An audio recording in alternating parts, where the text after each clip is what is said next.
Here on Sports Extra, though, we're watching England's women taking on New Zealand. They are chasing 245, and they've got off to a good start. 25 without loss after the first 5 overs. We're into the 6th, and Beaumont and Winfield Hill look in fine fettle in the sunshine at Derby.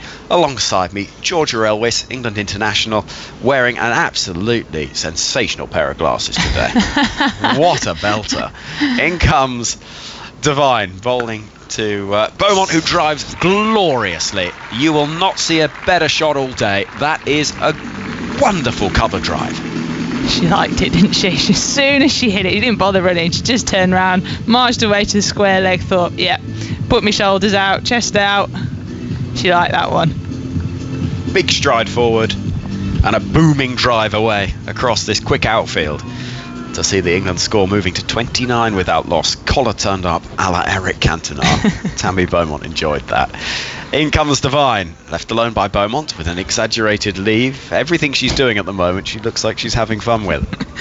Yeah, she has. She's probably not scored the runs that she would have liked this series, and she had a little edge through the slips in the previous Devine over. She can just laugh that off. She's scored so many runs now. She doesn't matter to her how they come. As long as she's there, she'll accumulate runs as she goes, and quickly as well. There's a fielder going out to deep cover, so a deep cover and a deep mid-wicket, possibly, are the two outside the circle. No, it's a fine leg, forgive me. In comes Devine, into bowl to Beaumont, who's defending into the offside. And there is no run. We've got a ball left at the 6th over. England 29 without loss. I can't begin to describe these specs. They're sort of slightly more exaggerated John Lennon circular glasses. Do you know what I mean? Are you saying you like them or you don't like them? I love them. I think they're wonderful. No, I'm a big fan. They're absolutely magnificent. In comes Devine to bowl to Beaumont, who's advancing already and driving as far as Bates at extra cover, and there's no run. So England 29 without loss in pursuit of 245. 6 overs have been bowled. Winfield Hill has 17 and Beaumont has 9. They're my fashion glasses. Oh, is that right? Have you got different glasses then for different, like, you know? Well, no, just the one pair at the moment. Okay. But I don't actually need glasses, so they're not prescription. Oh. They're actually just... I see what you're saying. Oh, really? Yeah. Just fashion. Oh. What a diva. That is incredible. That is unbelievable. Fashion. I've never heard of fashion glass. I thought you meant you had various different glasses, like you got your cool ones for when you want to look cool, and then you got your reading ones for when you're reading. And for the radio as well. Well, I'm very pleased that you've got the fashion glasses on today. Yeah. Wow. Tell you It's what, blown my mind. that is unbelievable. If you've ever heard of fashion glasses, hashtag BBC Cricket.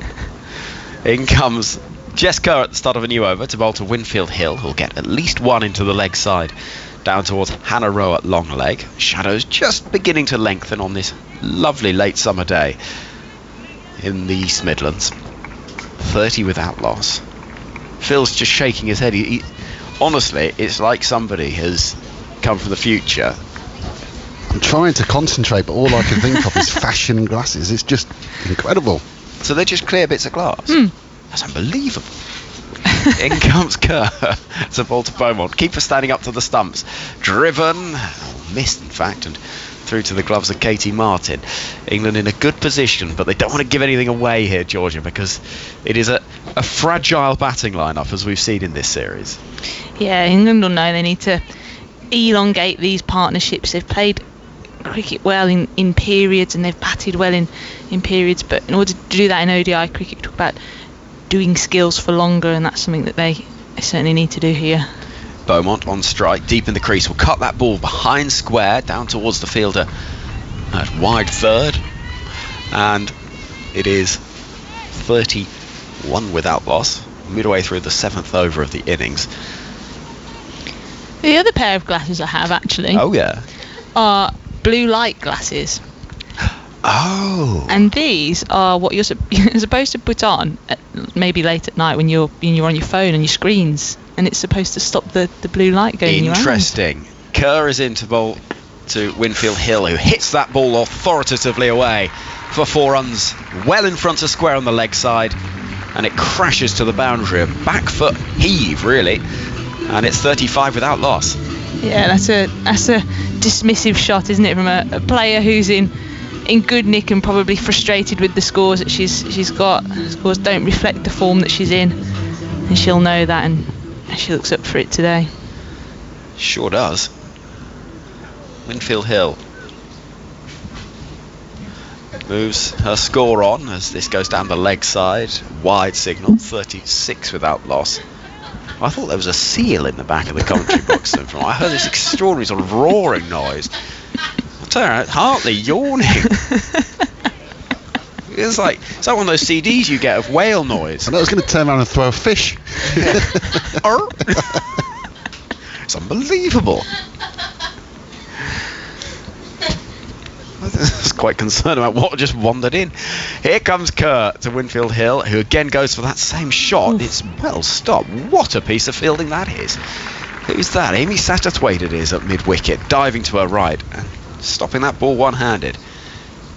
I think that's one that's a little bit more luck than judgment. She just stuck out the hand and the ball stuck in there, but saved the team 4 runs for sure.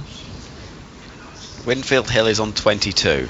England 36 without loss, chasing 2-4-5. We're in the 7th over. Here's the final ball of it. It's straight and defended by Lauren Winfield Hill, and that is the end of the over. 7 gone. We say goodbye to Georgia Elvis for the time being, and fresh for her impersonation of Free Willy comes Alex Hartley. Were we boring you back there?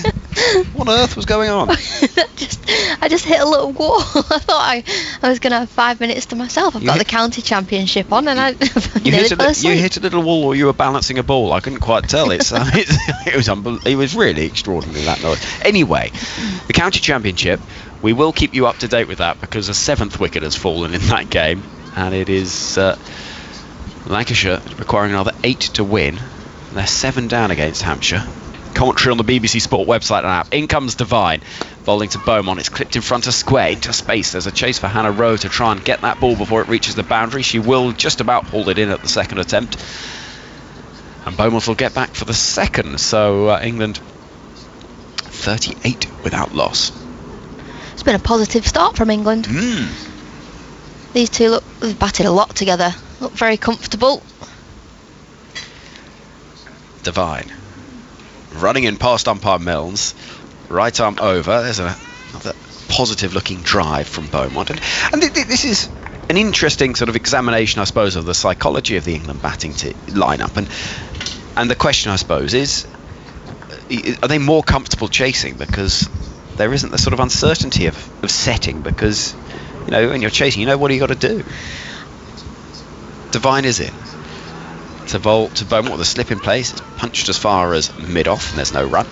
I mean, you've got to be comfortable doing both, but they've set in the first 3 games and haven't managed to get up to a decent total. So yeah, they decided to bowl first today, and it's worked well for them. They didn't bowl New Zealand out, but they kept them to a decent target.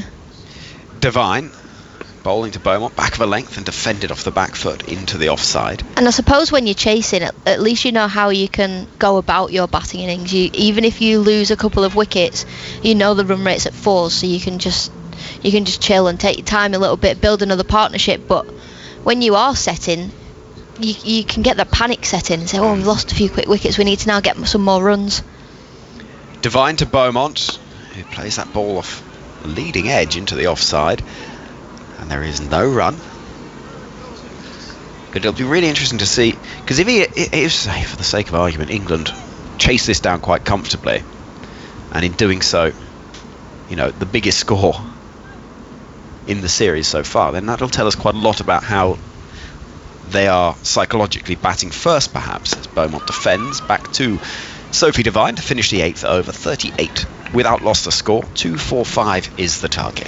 Yeah, I think there's also quite a lot of tired bodies, tired minds in the England camp. It's the first year that we've played domestically every single week. we normally play 8-10 games a year. Well, this week our first game was in April, our last game's at the end of September. So there are a lot of tired minds around the country, and these England girls, they've played in a lot of that domestic in the domestic stuff, and then they've played the 100, which was really, really intense. It was almost like playing international cricket with the intensity, if not worse, because the games just come thick and fast. Well, yeah, and that's a really good point, that as summers go, this has been a really relentlessly busy one for the England women's side. 38 without loss is the score, 245 the target. As we see at the end of her mark, Jess Kerr once again, fair-haired, running in from the far end of the ground, the city end to Winfield Hill. Looks for the gap in the offside, doesn't find it, and there is no run. 6 to win currently for Lancashire. Will be a huge victory to determine who will win the county championship. They've made a meal out of it though, haven't they? 7 down. 7 down. I'm pretty nervous. We've got it on the live stream. Got the cricket in front of us. What a day. Gonna go and get an ice cream after this stint. We are. In comes Jess Kerr to bowl. So Lauren Winfield Hill, who defends into the leg side. England happy just to see off the good deliveries, put away the bad, and build their innings accordingly. This is all very, very tight in the championship, and you will not miss a ball every year. It's the service we bring you from BBC Sport. Every ball of every game, you can listen to it all the live text commentary, the latest news, tables, stats, everything you need on the BBC Sport website. As this is hit hard into the leg side. Lovely shot from Winfield Hill. She's played that a couple of times in this innings, and that is dismissive, and the sort of stroke you need to be in good form to play. 42 without loss. Yeah, it's a brilliant strike from Winfield Hill, almost identical to the one she played earlier in her innings. A back foot punch pull is what I want to call that, because she's gone to punch it and decided it's there to pull, and she just pulled it past mid-wicket for 4. And so England heading towards an unbroken 50-run partnership. Dangerous thing to say, I know. Played into the ground, into the offside, and there is no run. Lancashire within 2 of victory. They'll go through for a quick single, and there could be a run out that'll see an 8th wicket falling. Forgive us doing commentary on both. Oh no. But it is all very, very tight. They trail by 2, and there may be another wicket to have fallen. Tom Bailey's just been run out going for a quick single. Live coverage on the BBC Sport website. Here comes Kerr here at Derby. Lauren Winfield Hill is on 26. All that keeps a little low is pushed off the back foot into the leg side, offside, and single will not be quite possible, and so the score remains at 42 without loss. Phil Long. Lauren Winfield Hill reaching the kind of stage she's done quite a lot in ODIs this summer. Scores against India of 16, 42 and 36. And in this series so far, 21, 39 and 4. Winfield Hill waits and defends confidently away. Happy just to see off the over, and the score 42 without loss after 9. Just a reminder, Lancashire trail by 2, 8 down in that game in the county championship. Huge match at Egbert. You can listen to it on 5 Live. I should say on the BBC Sport website. Right now, where things are very, very close. 3 for victory is the equation for Lancs. You'll forgive us for keeping you up to date with that, because it is a busy day across the cricketing world in this country. We may be late in September, but there is still loads of action. We've got the Bob Willis Trophy final to come next week, and so there is a relentless stream of live cricket for you to enjoy. This cricket's going later and later into September, which stands for, which makes me believe that my theory. Oh no. In comes Rowe bowling to Beaumont, who cuts hard, misses. It's wide signal, so England 44 without loss. Go on. So my theory is that the seasons have changed. I think summer is later now. I think summer ends in September rather than August. So I think summer is July, August, September. Next ball, cut away, but straight to backward point. But how do you explain last year when it was lovely weather in April, May and June, and then it all went a bit downhill in July, September, August, September? Well, this season's only changed recently. What, literally in the last year? Yeah, climate change. It's ever evolving. So having David Attenborough in the room. In comes Rowe, bowling to Beaumont, who plays slightly awkwardly into the offside behind square. 43 without loss the score. Lancashire trail by 1 in that game at Aigburth. So you're saying this theory is coming to pass this year because the weather has been a bit nicer at the back end of the summer than the start? And also in the winter, it's freezing in like January, February, March, and sometimes it snows at the start of the cricket season. In comes Rowe, driven by Beaumont. Wants the quick single. Throw will come in at the non-striker's end. Misses. Looks like a stinger onto the fingers of Hannah Rowe, but they do get through for that 1 run. 44 without loss. So what you're saying, I mean, I know what you're saying. You more often get snow at the start of the cricket season than the back end. Yeah. So the seasons have changed. Phil? No. I think you should write a thesis on it. Well, we spoke about it in No Balls to Cricket podcast, which you can catch up on. In comes Rowe, bowling to Winfield Hill. Plays that away. Lovely piece of timing. Cutting the ball square of the wicket on the offside.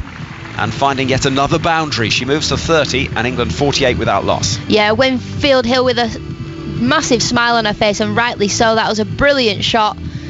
Just cut it away in front of backward point, between backward point and cover for 4. Straight out the middle of the bat. She's timed the pants off that one. Yeah, and this is the highest partnership these two have added together in ODIs this summer. 48 without loss. Here comes Rowe once again to bowl to Winfield Hill, who defends and looks quite the opener when she's in this sort of form, because she's destructive as well as having the ability to block out the good balls. And she's got presence at the crease as well, you know. She looks confident, she's coming down, she's patting the wicket, she's making sure that everybody knows she's in control. 48 without loss, England. Their target is 245. Final ball of the 10th over. In comes Rowe. Bowls. It's driven away out to the fielder at deep cover, who's there to prevent the boundary. And the final ball of the power play sees England at 49 without loss. They've negotiated the first 10 overs successfully. They need 2, 4, 5 for victory. To bring you up to date with what is happening in that game between Lancs and Hampshire, I believe it is now 9 down. Oh, Lancashire, they need 2 for victory. I'm getting out of the way. Alex Hartley, some more from you, and then Isabel Westbury. I don't know what to comment on, the England game or the Lancs game. I can't believe Lancs are 9 down, trailing by 2. Jack Blatherwick just got caught in the slips. Well, I'm nervous watching that. We've got it on the live stream here, but England, they've had a brilliant power play, brilliant first 10. Well then, what a finish we're gearing up to there in the county championships. At 2 balls being bowled at number 11. That's what's going to have to face is here at Derby. England are 49 for no wicket after the first 10. Lauren Winfield Hill looking sublime on 31. Beaumont at the non-striker's end. Winfield Hill, she waits onto her back foot and drives this into the covers. No run. Still 9 down over at Lancashire. Punctual gloves between the 10th wicket. Matt Parkinson strolling to the crease. The Lancastrian beside me is fidgeting. The nerves are settling in. Winfield Hill then on strike, upright stance. She waits onto her back foot, guides this back on a point. It's a good diving stop, but it's fumbled. So they come through for an easy single, and she stayed down a little bit there, so the way in the field. I think she's all right.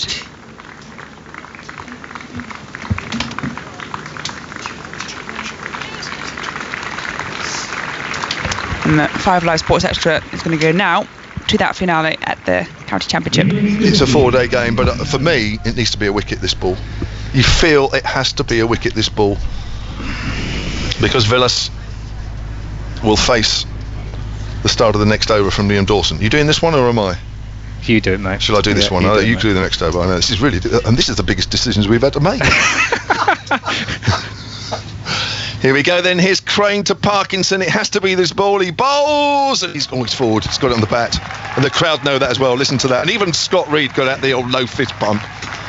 Parkinson survives 2 balls. 194 for 9. And Lancashire are 2 runs away from victory. Blimey. Well, but penny for the thoughts of Matt Parkinson. He had 2 balls to face under unbelievable pressure to try and get it through to the end of the over. It's now to the captain now. He has led Lancashire magnificently since he's been at the club. He's skippered the team with a great deal of style and class and courage. He's now 2 runs away from sending Lancashire into the final day of the county championship season, still with a chance of winning a title 10 years on from when they last did it. He scored thousands of runs in his Lancashire career, but perhaps none more important than these 2 now. Correct. Pressure. It doesn't matter how many times, how many years you've been playing in the game, how well you're playing, there's still some pressure there. 43 not out. Dane Villas on strike. Lancashire 2 runs away. It's got to be this over, hasn't it? It has to be this over. They can't take it into another one. It's got to be this over. He's got to get it done here, hasn't he, Villas? Yeah, I mean, does he play the sort of shot he played against Dawson in the last over? You know, a boundary to take the pressure off a little bit. It was a bit of a risk. It was in the air, but it was to wide of Weatherly's right hand at mid-wicket. Does he do that, or does he just say, look, I'll play this into the gap and get a single? There's lots of decisions to be made out there. Does he trust Parkinson against the left arm spinner rather than the leg spinner to play out the rest of the over if he gets a single? I would be surprised. I would think he'd be wanting to get this one done just as quickly as he can. Dawson's laughing, which is a good sign. That's not a laugh because he's not taking the situation seriously. Quite the opposite. They're making Lancashire wait, and there's nothing wrong with this.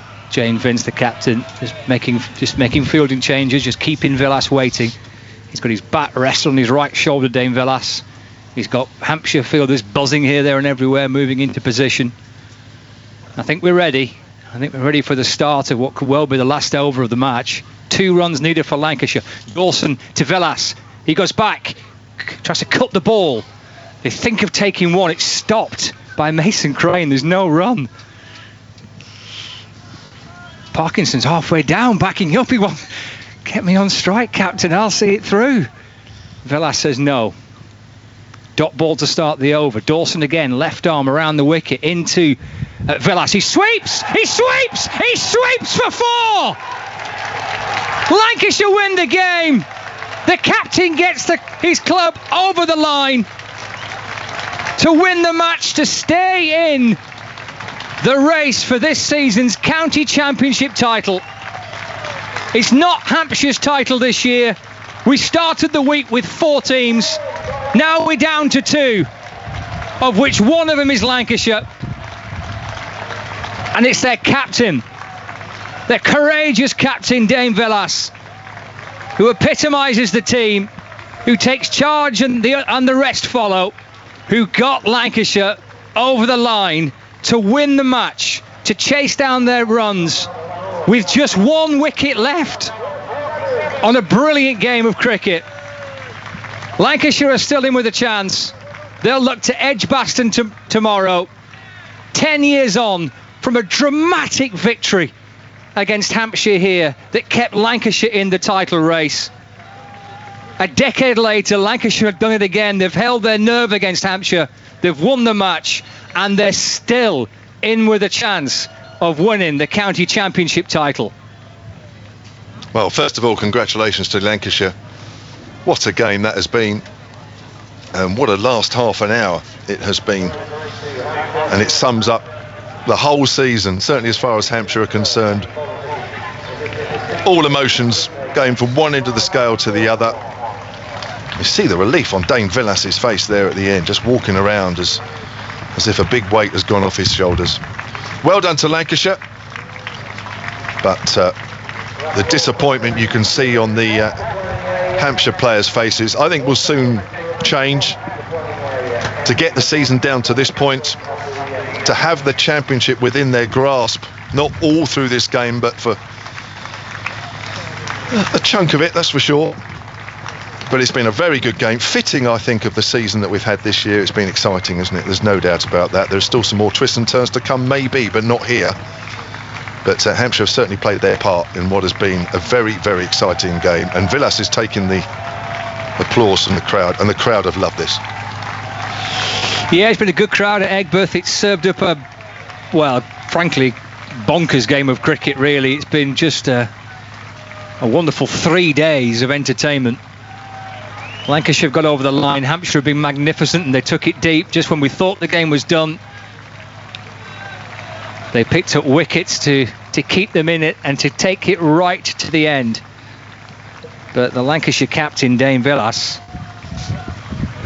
has seen it through for the Red Rose. It's not Hampshire's title. They got down to the final week with a chance of winning the county championship title. They're at finals day on Saturday. They've had a wonderful season, Hampshire. A season that pretty much most other counties would gladly swap with them.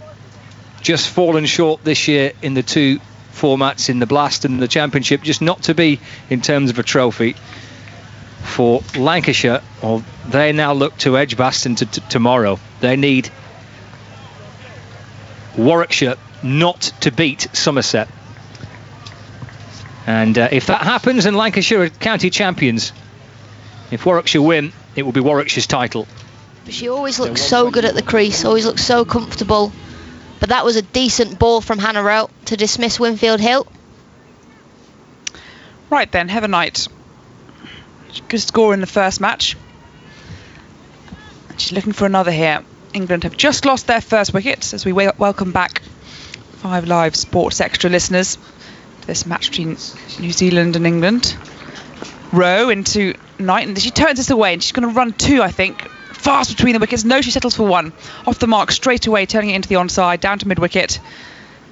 Deep backward square. Beats the mid-wicket fielder to the ball. And it's just the single, but off the mark straight away. It's the 4th ODI between England and New Zealand. New Zealand batted first. They were inserted by England, who won the toss. They made 244 for 8 on a sublime pitch at a delightful derby where the sun has been shining all day. And forward comes Tammy Beaumont, pushing the ball back at the bowler, no run. And England in the 12th over of 53 for 1. Yeah, New Zealand will know to try and get Tammy Beaumont on the front dog. Try and see if they can get a pad bat again. LBW. She's playing with a bat just behind her front pad.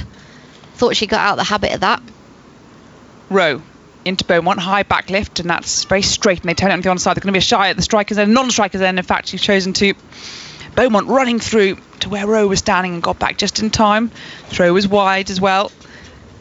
A few tight runs here from England. It was a lovely start from the opening duo. Lauren Winfield Hill looked really good, timing the ball nicely, made 33 from 46, and just a few moments ago she was bowled by Hannah Rowe, one just angling in, bit off the seam as well, I think. Yeah, it nipped off the pitch back towards Winfield Hill.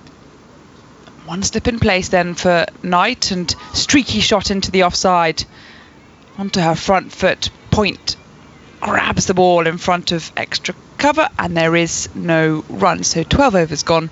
England 54 for 1, and they need 2, 4, 5 to win. Yeah, I was just saying they'll want Tammy Beaumont trying to play those front foot defensive shots, but they'll also want to hang the ball just outside off stump to Heather Knight to try and get her caught behind, bring the slips in play. She wafted at one in the previous ODI at Leicester and got caught behind, so they'll be hoping for that again. But Heather Knight, she's a player of high class. She doesn't often make the same mistake twice. Not at all. Right then, Beaumont 15 from 24. It's quite unlike Beaumont innings, but she had 2 low scores in this series back to back After again looking good, 44 I think it was in the first ODI, and considering the vein of form she's been in throughout this calendar year, she'll be looking for a big one. High back lift, forward, pushing it into the offside, no run. Yeah, she made that 97 in the first T20, didn't she? Yes, of course, just short of a century. That's right. Since then, her scores in the remainder of that series 13 and 3, and in this series here, she's made 44, 12 and 1 before being 15 not out today. And at no point has she looked out of form. No, and that's just the way it goes as a batter, isn't it? You can get out, and that's unfortunately for batters. Forward, defending to Jensen. Again, back at the bowler, no run. Unfortunately for batters, you don't get another life. With bowlers, you bowl a wide, you get to go again, don't you? You make a mistake, you get to go again. But when it comes to batting, you make one mistake and that's your day. Your day's ruined. Alex Hartley, is that why you're a bowler? No, I'm a bowler because I can't bat. Well, all helps. Jensen bowling from wide of the crease, and forward comes Beaumont, just pushing it again down the ground. Mid-on collects the ball, no runs. A little period where runs are starting to dry up, a few nerves tingling in. Having seen the back of Winfield Hill, and I've just seen a young man with the most extraordinary ice cream in his right hand. Oh, look at that, it's all over his face. That is me after my commentary stint. I think it's melting faster than he can eat it, poor man. Here comes Jensen, and forward again defending Beaumont, so a good little spell here from Jensen. Yeah, and the run rate required, it's not got out of hand, but it's just crept over 5 for the first time. And England will be looking at the scoreboard, looking at the required run rate and trying not to let that get up to 6s. Keep it at 5s for as long as possible, keep rotating the strike, but all it takes is one set batter in that top 5 to still be there after 30 overs. Jensen into Beaumont, who's advancing down the track already, just trying to get her off her lengths, and she pulls this out to square leg. Roe Fields, a blonde ponytail swishing behind her as she runs in from the boundary, picks up a single. So you can see there Beaumont just trying to do something a bit different. 55 for 1. Yeah, she does that when she feels uncomfortable as well, Tammy Beaumont. She always comes down the pitch and uses her feet when she's not quite feeling comfortable, when she's not feeling herself at the crease. See if she can just get a boundary away and relieve a little bit of pressure. Jensen, top of her mark as Knight takes her guard, now in position, taps her bat and waits, and this one's guided, both fine. Down to long third, it's going to be 4 runs. It beats the fielder coming in, who was too wide for that very deft touch from Heather Knight, and after 13 overs, England 59 for 1. Yeah, brilliant that from Heather Knight. As you say, just the deft touch, just guided that one down to deep third. And Jensen throws her head in the air. She can't believe it. She's let the last ball of her over go for 4. But I think that's more of class batting from Heather Knight than a bad ball from Jensen. I think that's probably right. So Heather Knight and Tammy Beaumont, 2 batters who have not really looked out of form, but haven't quite got the big scores that they want, especially in the last couple of matches. And on a good batting track at Derby, that's the crucial thing. Even though this is the highest score of this series so far, that 244 from New Zealand, it looks a decent track. Hannah Rowe running away from us, right arm over. And this is turning into the onside, very straight there from Rowe. And Beaumont looking for the single, but mid-wicket is in her way. And an almighty shout from Beaumont there to say no run. Bit of frustration there, wasn't it? Because there's a huge expanse of field over on the leg side. If you manage to get it past the fine of mid-wicket, then it's all the way down to fine leg, as this one is down the leg side, and I think she's got a bit of bat on that. Yes, she has. Caught behind, strangled down leg side again, and a straight delivery from Rowe. Beaumont looking to turn it into the leg side, flicks her wrists, top of the bat, through to the keeper, and that's the frustration just being played out.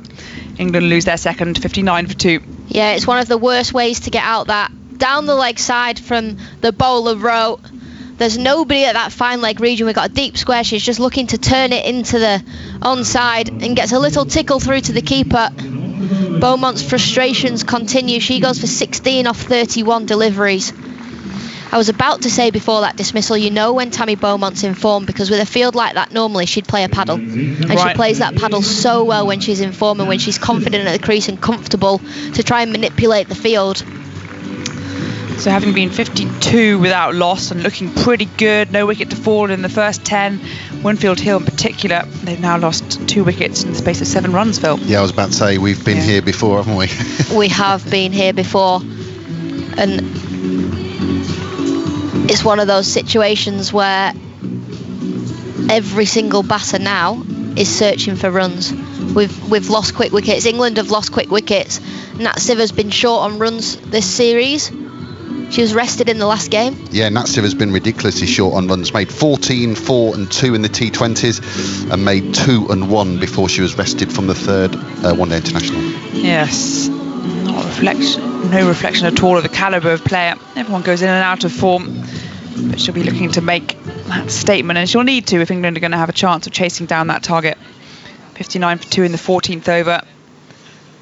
It's the middle order, that soft underbelly of England, that's where the concerns lie. Time to prove us all wrong.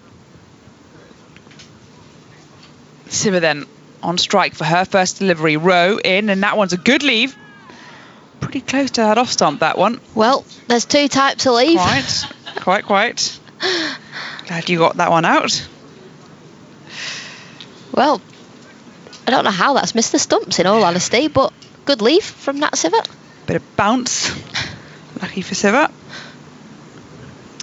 She waits again. There's a slip in place, Row through, and this one is defended into the offside. A nice little thwack at the bat. That sounded satisfying. It sounded good, didn't it? She has got a good stick, Nat Siver. I'd have to agree with you there.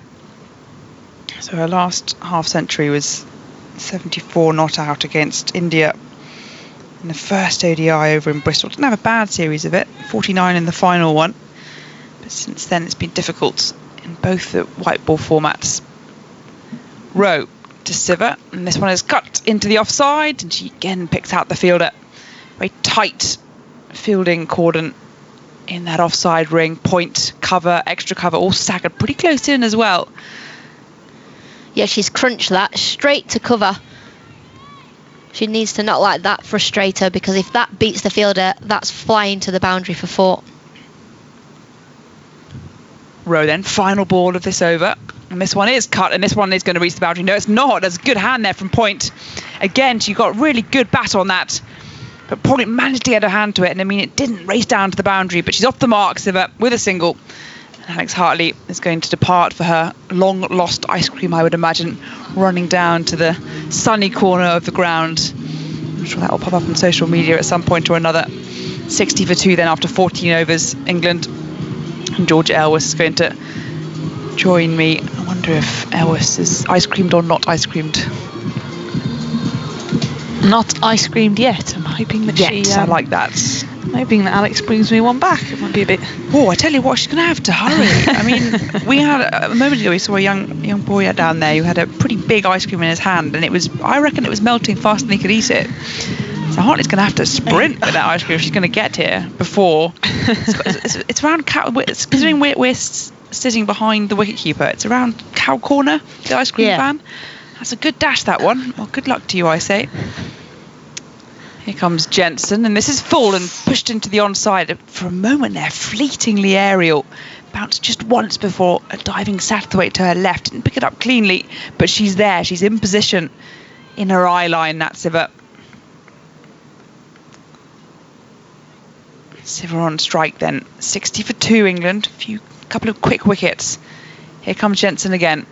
And pushing forward, back at the bowler, no run. You can hear there the encouragement from the fielders. That reaction there, Phil. Yeah, Hannah Rowe, 3 for 41 at Worcester. 2 for 10 today, rested or injured in between, but she's having a very good series. Yes, I feel as though rested has been used as a euphemism for some of the omissions from the squad over the last few matches. This one is an inside edge, and how did that miss the stumps? It's going to run down to the fine leg boundary. It's going to give Nat Siver 4 runs.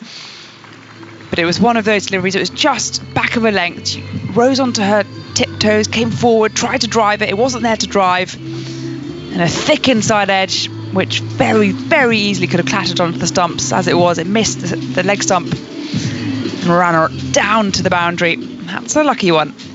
Yeah, that is a very lucky one for Nat. At the moment, she won't care how they come. That's true. She moves to 5. And this time she's more watchful, defends it, pushes it to mid-wicket, no run. She's been struggling a little bit, hasn't she, Nat Siver, this summer? Fantastic T20 series. But in this series, in these ODI, she's not scored the volume of runs we used to. We expect to see her score. Yeah. Every game. But I think this is a good test, though, for England. It's the same with Sophie Eccleston not taking a wicket. Right, who else is going to come in? Here comes Jensen. And pushing Siver onto her back foot again. Not quite timed that one. Pushing it to mid-wicket, no run. Bit woody that. She's 5 from 9 deliveries. Knight 5 from 3 at the other end. Target looming 245. Here comes Jensen again, running down towards us from the pavilion end, and this is turned into the onside off the pads of Siver. It's down to fine leg, and actually, I think it may well have beaten the fielder. It has indeed. I thought for a moment that Rowe was going to get there, but she tumbled over the boundary with it, the ball. And Siver, well, she's got 2 boundaries in that over. One a streaky one to fine leg, and one a little bit more of a deliberate effort as it runs down. And England 68 for 2, 15 overs gone. Siver's there on 9, Knight on 5, and a few words from Georgia Elwes, and I'm going to make way for Daniel Norcross. Yeah, players just having a drink now. Customary first drinks break at the end of the 15th over. Nat Siver and Heather Knight are looking to rebuild after the loss of the 2 openers in fairly quick succession. It's a theme we've seen through this ODI series is wickets in clusters. If these two can build a good partnership, they'll enjoy batting together. They've had many a successful partnership, these two batting together. They complement each other's games. And they just need to spend some time in the middle and the runs will come. It looks like a cracking wicket. New Zealand still getting the ball to talk a little bit. You feel with these two there, England will be happy.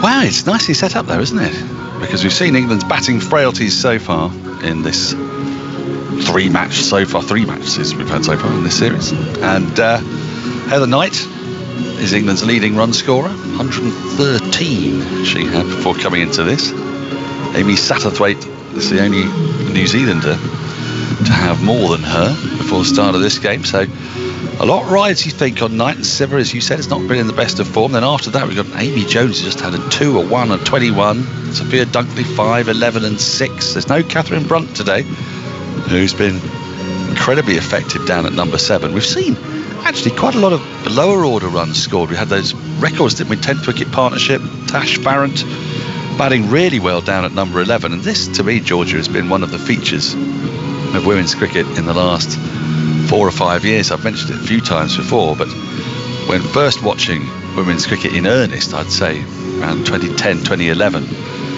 there just wasn't the depth of batting once you lost the first 3 or 4 wickets. But now we're seeing sides able to recover from a bad start, which is presumably that's the effect of professionalism, isn't it? No, it certainly is. And you see the girls coming in at 10 and 11 for England bat in the middle order for their domestic teams and are able to spend time out in the middle in the domestic competitions and really improve their batting. And like you say, that the professionalism of the women's game has allowed players to spend that time, bowlers especially, to spend that time in the nets working on their batting, and it's crucial. I'll certainly need them going into big competitions. You feel like a big winter like England have. Hannah Rowe starts the first over after the drinks break. First delivery is tucked off the pads nicely out to deep backwards square leg, and they'll get through for a single. Heather Knight has looked unruffled throughout this season. She's not gone on to make the really big scores, but she's just looked really in form really for the whole summer. Yeah, she's a class act, isn't she? She's very low maintenance in the way that she goes about her business. Is she underrated a bit, do you think? Because she's not spectacular, is she? I mean, she feels like an accumulator at a good rate, but it's hard to know what you think of as a quintessential Knight shot as Rowe is in, and that's thumped on the pad. That looks really close. Phil Long's given it maybe a bit of inside edge. He's changed his mind now. You're one heck of an umpire, you are, Phil Long. Well, it looked straight, didn't it? It did look straight. It did. Come on, explain yourself. It looks straight. Your finger went up, and then you made the universal sign for ball hitting inside edge. Well, I haven't got the stump mic, so I didn't hear anything other than didn't see anything other than the ball. It looked straight. It did look straight, but they're not going to refer it. Siva survives. Rowe in again to her. Short turn, punched off the back foot, but straight to short mid wicket. There's no run. I mean, getting back to Heather Knight, we can sort of imagine. When you think of Siva, you think of strong bottom hand. You can imagine a whip through mid wicket. With Knight, this isn't I don't think there was inside edge on that, by the way. But as we just see the replay. We're just about to actually. I'll break off what I'm saying because we might see some more of that in a moment. As Rowe is in, that's worked into the onside. There should be a couple of runs this time, and she's got that square. So long leg has to move to her left to field. Good throw comes in, but good running also. They get back for a couple of runs. 71 for 2. Siva to 11. Right, here we go. We're going to see the ball tracking. It's absolutely plumb, and it was absolutely plumb. Goodness me. So umpire Long has reversed his decision of not out. Out now. It looks so unbelievably straight. It did. Rowe into Siva, who's stuck on the pad. She likes that one, and the finger's gone up. Well, that one looked less out to me. It looked like it might have been going down leg. I wonder if Nat Siva's going to walk off. She is just going to walk off. Heather Knight said you should have been out 2 balls before. You don't deserve to go upstairs. It was full. It was on the pads, on the front pad, really full, and Siva was playing around that front pad, struck on the pad, maybe a little bit of shape. We'll see the replay here. She's walking off. England have lost their 3rd wicket, and they're now in more than a spot of bother. That does, odd reflection, look pretty plumb, and England are now 71 for 3. Yeah, it's brilliant bowling there by Hannah Rowe. Teams talk about Nat Siva playing across her front pad to the fuller balls, and that's exactly what she's done there. It's the perfect ball to bowl to Nat Siva early on in her innings. She's just fallen over it, clattering into middle stump, not even halfway up, probably a quarter of the way up. Oh my goodness, Henry Moran. I see. I wasn't aware that one had to ask for ice cream. Is it just gets brought to the summarisers? Does it? Has that still got one? No, Thank of course you very not. much. No, we understand. No, it's absolutely fine. I don't want to look at it.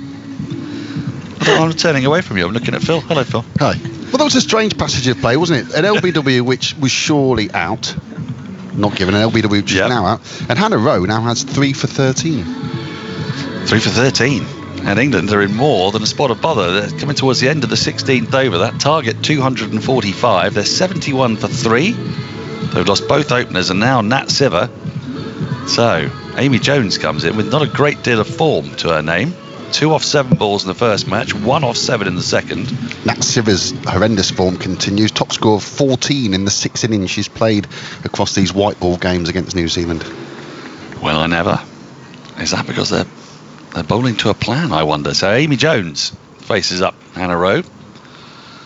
And Rowe is in with 2 catches in, one on either side of the wicket in front of square. The ball thuds into her pads, just drops down in front of her. Katie Martin tidies up, and there's no run. Georgia Elwes, I don't know whether to speak to you or not, because you a moment ago you had a mouthful of ice cream with raspberry sauce and a flake in it. A really lovely long cone. One of the most delicious looking ice creams I've seen in a long time. If you ask her some long questions now, she's right in the sun. Oh, yeah. Would you like to recite for me Das Kapital by Karl Marx, starting with the first page and working your way through to the end? Absolutely not. Careful, that bit's falling down the side. Jealousy's terrible, Daniel. It is. But yeah. It looks lovely, doesn't it? It looks absolutely fantastic. Did you ask specifically for raspberry ripple? No, Alex just knows me very well. Lovely. Really? So you women all know each other's personal ice cream preferences? I've no idea what Phil's personal ice cream preference. I mean, he's such a svelte man who cares so much for his body that I can't believe he'd ever eat ice cream. Would you, Phil? No, it's not your bag, really. Muesli and granola, isn't it? Well, yeah, but there's been a few times when people have ventured off to ice cream vans in this series, and... well, when you say people, you mean Henry and Hartley, don't you? First ball of a new over is defended by Heather Knight, back up the wicket, and there is no run. Hayley Jensen into the attack. She's been in the attack for a while. None for 16 from 3. And England have got a rebuilding job to do here. There's a slip in, backward point. cover, extra mid-off, mid-on, mid-wicket. A deep backward square leg. And I think a deep third as Jensen is in, and Knight pushes forward in defence on the front foot to a full ball. Plays it that short cover. Out in the offside, Susie Bates, and there is no run. Just sense something coming, don't you here? Stop Yeah, don't feel you need my to speak ice if you want to eat the ice cream, honestly. You know. No pressure, Georgia. Jensen is in tonight, and Knight comes forward in defence, pushes at the offside. There's no run. No, I'm capable. We can multitask here. You can lick and chat. Is that what you're saying? Right. I was just going to say, it seems like this is a really crucial next few overs, doesn't it? It does. New Zealand get one here, or if England settle, could go either way in the next few overs. Here comes Jensen out of the shade and into the light, and she's punched off the back foot to backward point. There's no run. Yeah, England have lost 3 for 19, and as Alex was saying, we've been here before, haven't we, in this series? And I think both teams know that. Yes, well, there's fragility on both sides of the batting, isn't there? And at the moment, the outfield looks... It's a very strange aspect to Derby. And I don't mean that generally, just in case people are getting agitated that I'm dissing Derby, which I would never do. Jensen is in, and Knight cuts, but can't beat backward point. There's no run. So we've got what would we call it? Maybe a third of the ground, the bit right in front of us, is completely covered in shade. Then there's a gap between sort of trees stroke buildings away to our right, which allows this sliver of light, which is currently illuminating the pitch. But the bowlers at both ends are coming out of shade. Now, I don't know, while your mouth's full, Georgia, whether that is a particularly awkward thing for a batter to have to deal with, because you just got this really, really bright sunlit portion, and it's the pitch basically from one crease to the other. But the bowlers coming out of this sepulchral shade ahead of us. In comes Jensen, and forward comes Knight, gets the inside part of the bat, rolls out to the onside. Satterthwaite does the fielding. There's no run. End of the 17th over. 71 for 3, Knight 6, Jones yet to score. Yeah, it's the fielders I feel sorry for, because they're looking directly into that sunlight, and of course it's why the square was turned 90 degrees, isn't it? Oh, because Derby. Because of the sun. It was at Derby where they've had problems here, haven't they? Or they did have, yes. That same thing occurred at Old Trafford, am I right? I don't know about Old Trafford, but yes, certainly they switched that square around. And you can see why, because as if the pitch was at the 90 degree turned angle that used right to now, be, it'd be headish, wouldn't it? Be coming straight out of the bowler's arm. Yeah, there'd have to be a break in play, wouldn't there? I think there was, I think Dickie Bird presided over one of those. Maybe a Derby fan can tell us. Hannah Rowe starts a new over with figures of 3 for 13. Her first ball is pushed off the front foot by Jones up to mid-off, and there's no run. Yeah, didn't they employ a cherry picker to hold a sort of a sight screen that almost moved with the sun? Is that right? Yeah, I think so. Wow. You see, yeah, I think in the long run it's probably cheaper to turn the square, isn't it? Yeah. It's funny they never thought of that at the start. As Rowe is in, it's driven up to mid-off, there's no run. I'm afraid, I mentioned this before earlier today, cricket gets attacked for getting things wrong a lot of the time, and sometimes there's nothing much they can do about it, but you really do know where the sun sets. You do, but of course in 18 whatever, when this ground was formed, that wouldn't have been a problem, would it? Because the sun generally is, it's whatever they didn't time have the sun now. in 1874, is that what you're saying? Rowe is in, it's very dark times. This ball's clipped away nicely off the pads, runs away towards deep backward square leg. Jones comes back for a second, she's off the mark. No, Daniel, my point was that they probably weren't playing T20 games under lights in 1930, whatever. No, but you'd be playing. I mean, what's the time now? 6 o'clock? Yeah, I suppose, yeah. Yeah. September, and indeed in early April, perhaps. Yeah. But yes, I take your point. It'll be more pronounced at this time of year. Rowe in, and forward comes Jones. Plays with an angle bat. She'll get a single for that. A poor bit of fielding at backward point allows her to get a run. And England moved to 74 for 3, Jones to 3. Yeah, that was uncharacteristic there from Lauren Down. We've seen her be fantastic all series that backward point region, but maybe that was the sun. It could be the sun. Maybe it was the sun. Exactly. Well, because now the sun's not moving. Let's be clear. The Earth is moving. As Rowe is in, and Jones gets a short ball, which she very controlledly pulls round to deep backward square leg for a single. And now Katie Martins, they just throw it low, because as the Earth moves around the sun, this sliver of light is moving down the pitch, and so right now, where an over ago it started on the crease line, it's now behind the stumps at the striker's end from where we're looking, the far end from us. As Rowe is in, full forward in defence. Comes Jones, pushes out into the offside. There's no run. End of the over. England 75 for 3. Knight has 7. Jones has 3. 18 overs have gone. And we'll have this merry dance of light. We'll go on for a little while longer before we're entirely enveloped in darkness. At which point we might see the effect of the lights. Will the ball skip on a bit more? I think so, yeah, and I think. See, we've never played. Let's be clear. Phil and I don't. Am I fair in saying we've never played day-night white ball cricket? And we hear a lot about how stuff happens off the pitch. You've been in there. What is this effect that we talk about? It's a good question, because I haven't played a huge amount of cricket under lights either. But what I have played, the ball, we say it skips on, we say it skids on, so the ball comes onto the bat and it almost quickens up the pitch somehow. The ball comes onto the bat nicer, and it's meant to be better for batting. Might get a little bit of dew that sets in as well, which helps you in the field. Start of a new over. First delivery is defended by Knight off the front foot, pushing back to Jensen, the bowler. There's no run. Well, I say it helps you in the field. So when you're diving, obviously, you can dive a little bit further, but that does mean that the ball gets slightly damper as well and harder to grip. So there's two sides of that. But yeah, generally teams prefer to bat under the lights. They do. I'd love to know what it was like.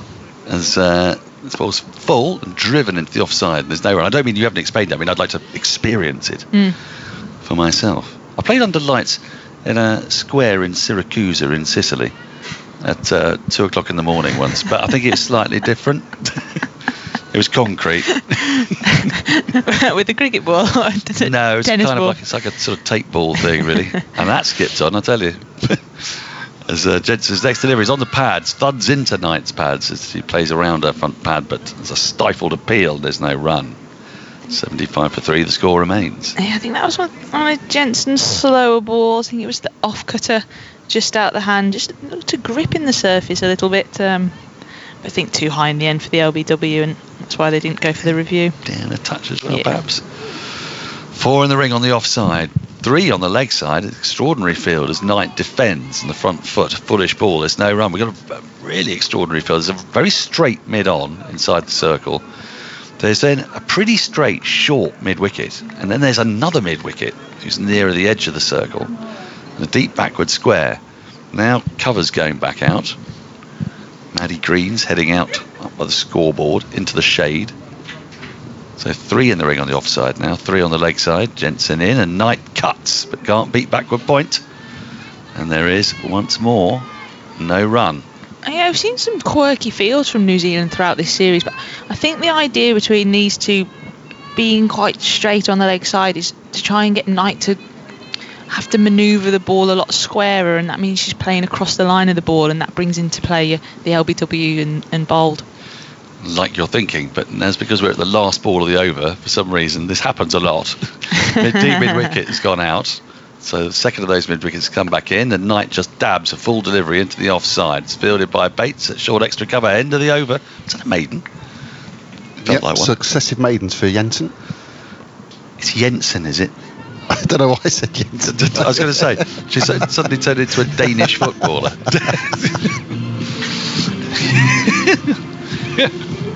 There's a terrific sketch by a Scottish comedian about 30 years ago about Aberdeen signing a footballer called Raoul Jensen, a man who'd never played football before, and I've never been able to get it out of my head whenever I see Jensen bowling or Jensen Button. 75 for 3, 19 overs gone. England just stalling here, trying to rebuild after the loss of a couple of quick wickets and important ones as well, as Tammy Beaumont and Nat Siver went pretty quick succession.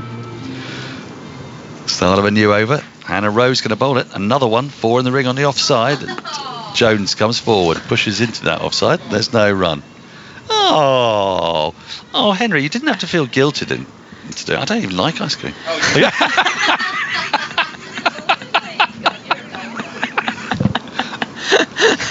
Look, it's a bit more difficult for me to do it while I'm actually commentating. Let's see how it goes. And a row in, right arm over the wicket to Jones, who defends on the front foot. There's no run. Can you cover for me? Yeah, I've got you. Yeah, I think Hannah Rowe and Hayley Jensen have bowled nicely here. They've bowled tidily. They've bowled together in a partnership. And England just having to be watchful. Amy Jones searching for runs. She'll want to spend some time at the crease. And thank you, it's delicious. Yeah. Really good. Right. Into Jones on the pads, flicked away up to mid-on, straight to the fielder, and there is no run.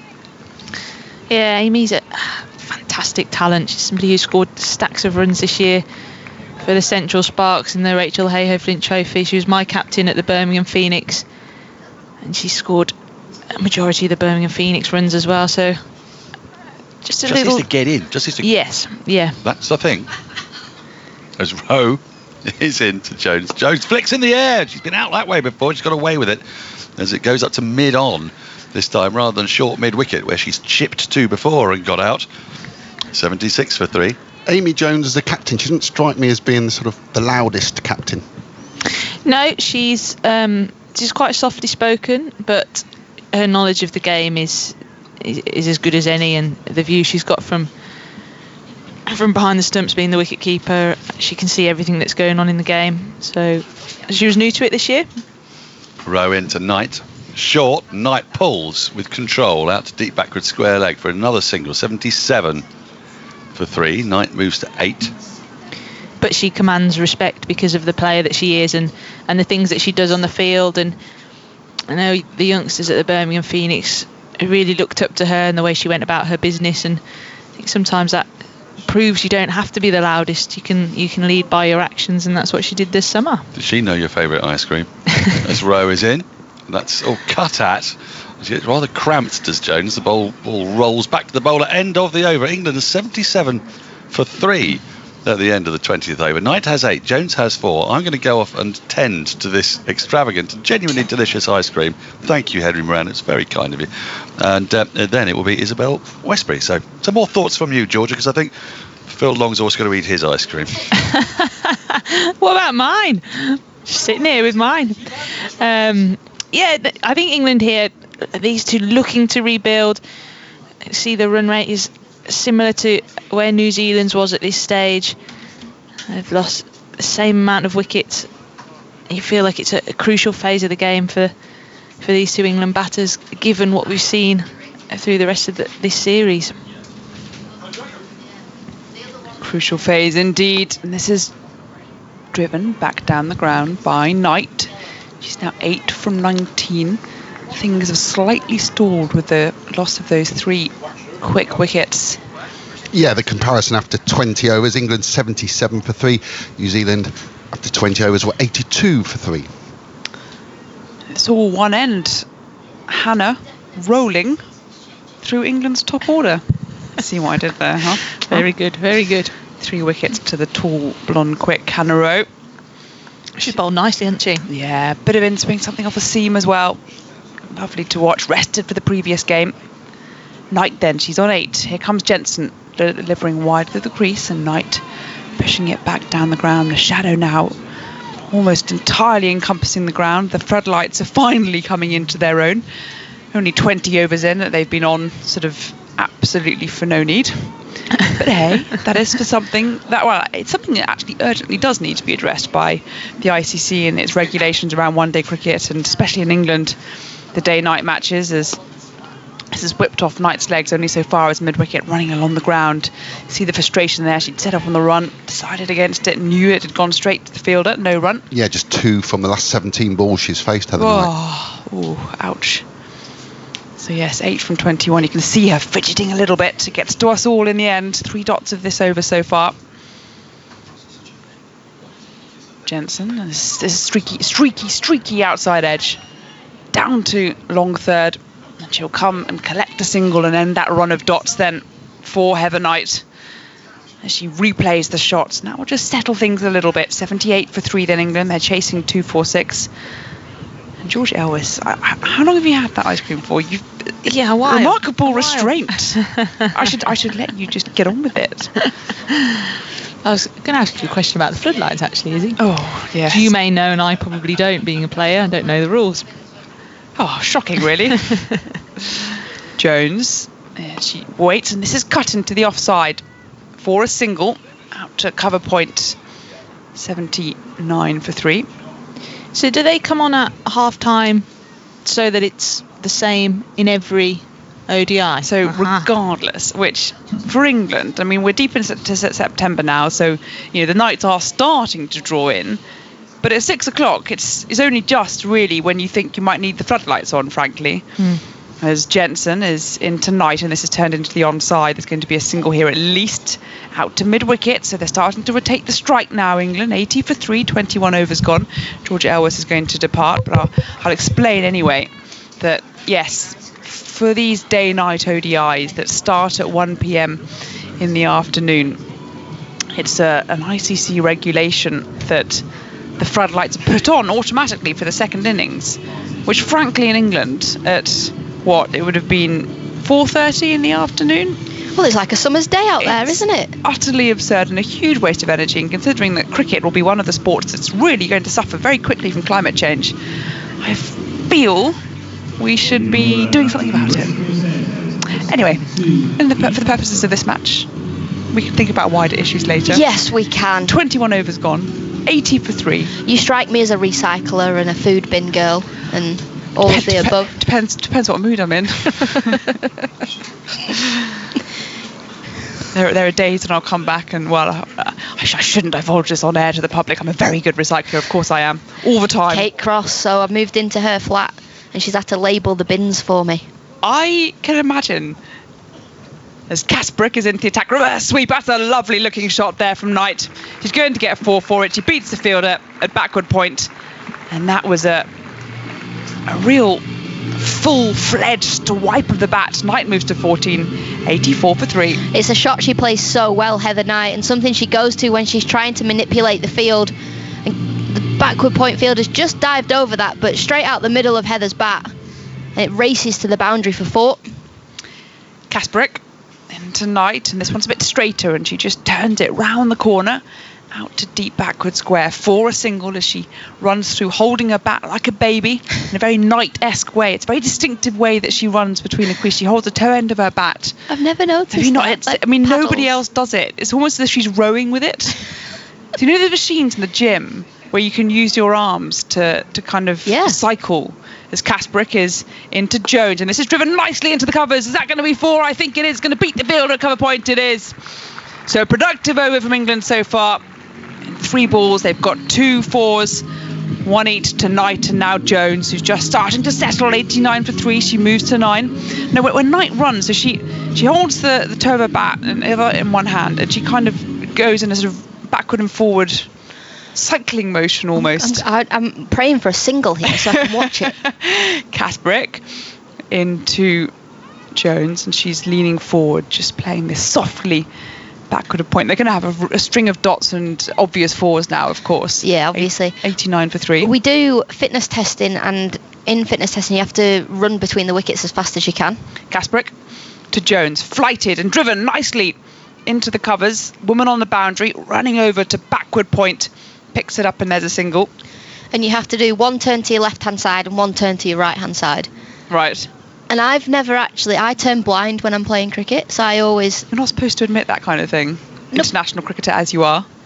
Kasbrick, right arm over, and this is pushed back at the bowler, and after 22 overs, England are 90 for 3. All right, so you turn blind. Yeah, my theory is, because I'm a number 11... Right.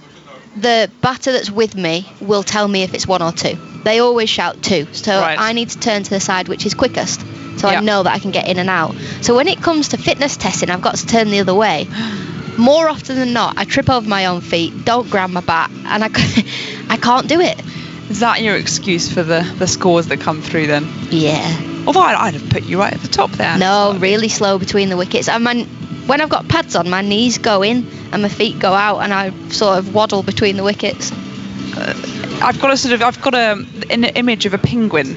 Yes, in my very head. penguin-like, but more exaggerated. I've not got the prettiest run between the wickets. To which I think maybe I should try like keepers pads, because they're a bit smaller. It sounds as though you've got a problem, with your pads just getting in the way of everything. Yeah, that, or as a kid I didn't bat enough.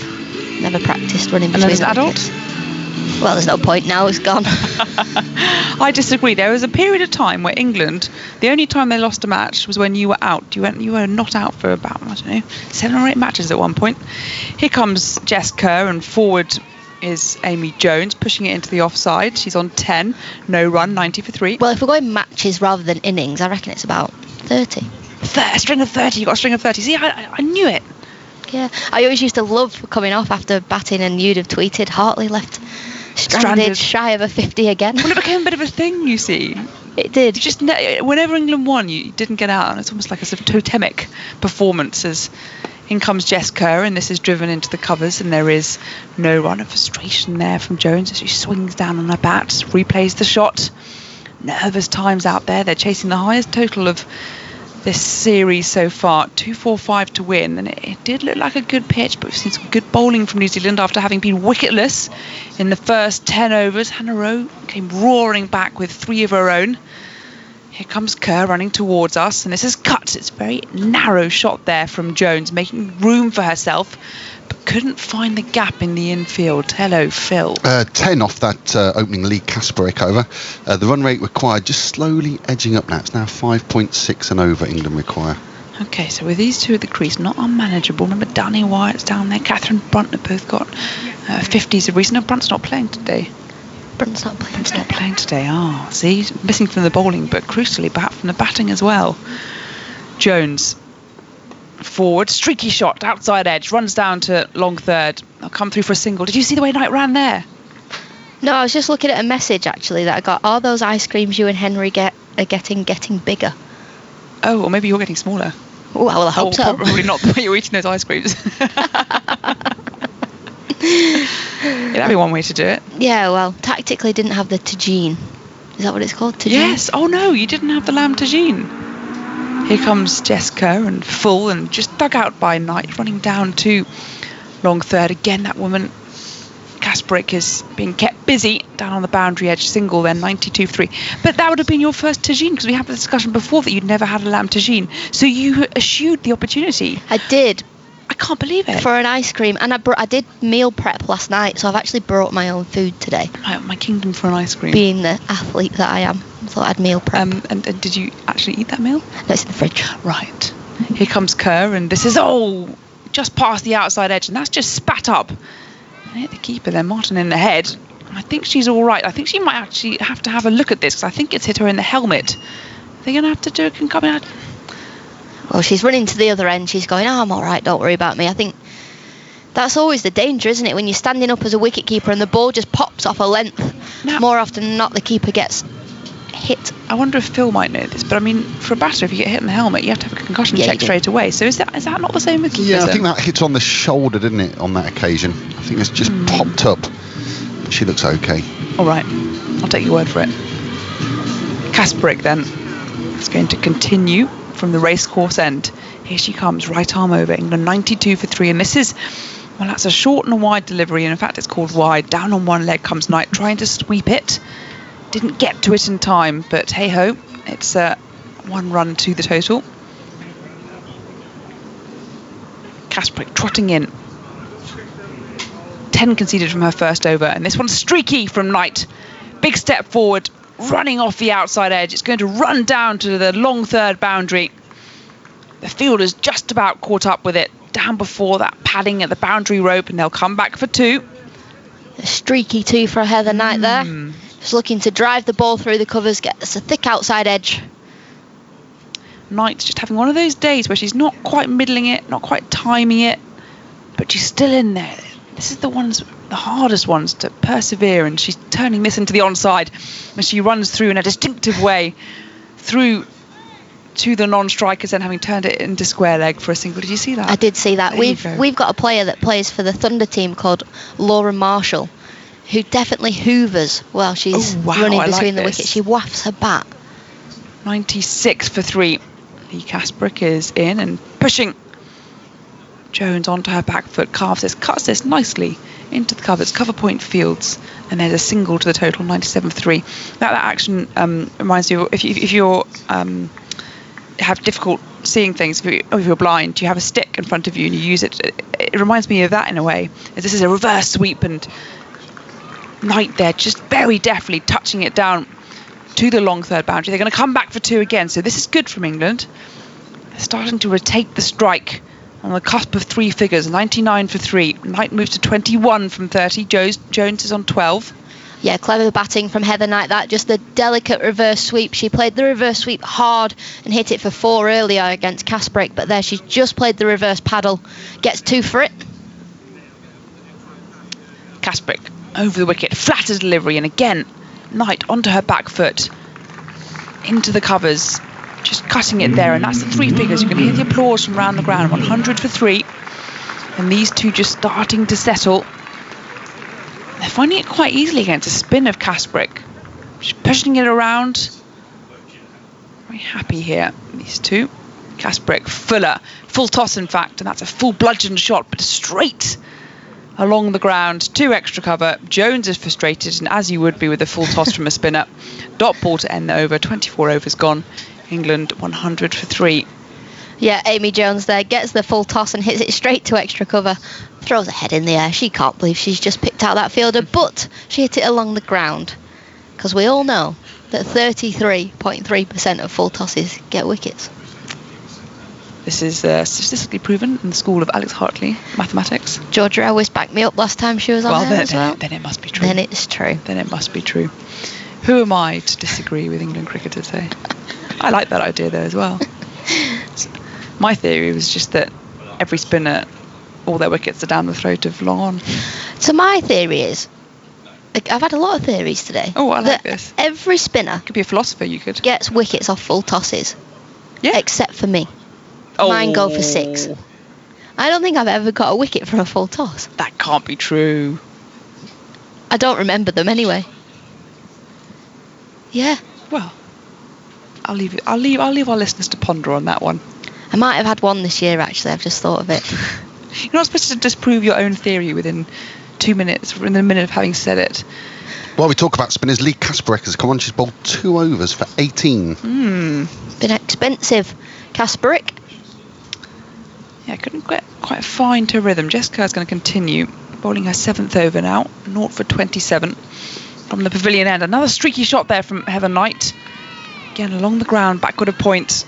It's almost as though she's just reaching. It's a dot ball, 100 for 3. Hasn't managed to get that satisfying thwack off the middle of the bat yet, Knight. I tell you, the one shot that has worked for her has been the reverse sweep. Yes. She's hit 2 lovely shots from there. She plays it so well, and when she is confident enough to play it and plays it consistently, she's so hard to bowl at. Here comes Kerr, and this is into the onside from Knight, just onto her tiptoes. She runs through, thinks about 2, and the throw comes back to the keeper from deep square, and there is no run. My theory, my turn now, with the reverse sweep is that it's often the best shot for a player who's trying to find their touch, because your only option is to play it with full throttled conviction. And so once you've timed a few of those, you can time anything. Yeah, I like that. You might get out though as well. Slight downside. Here comes Kerr, and this is driven nicely by Jones down the ground, past the outstretched hand of Kerr. It beats her, and it makes its way to the boundary. The 4 is signalled, and that will be a satisfying shot for Jones. We saw her miss out on a full toss, didn't we? But this one, that hit the sweet spot. Back It did. Down the ground. The perfect cricket shot that from Amy Jones. High up the ground, back past the bowler for 4. 105 for 3. She waits again, and this one is full, and she decides to defend that one a bit straighter there from Kerr. No run. Slower ball from Kerr there as well. We often see that where seamer gets hit down the ground for 4, so they bowl a change up, Oh. bowl a slower ball. All these seamers these days, too obvious, huh? The spinners, meanwhile. Ain't no mystery spin about my bowling action. Oh, my theory on that one again is that if I don't know where the ball's going, the batter definitely doesn't. As this one is Jones onto her back foot and pushes it into the covers. No run. Yeah, mystery spin to me as well as to you, Yes. dear batter.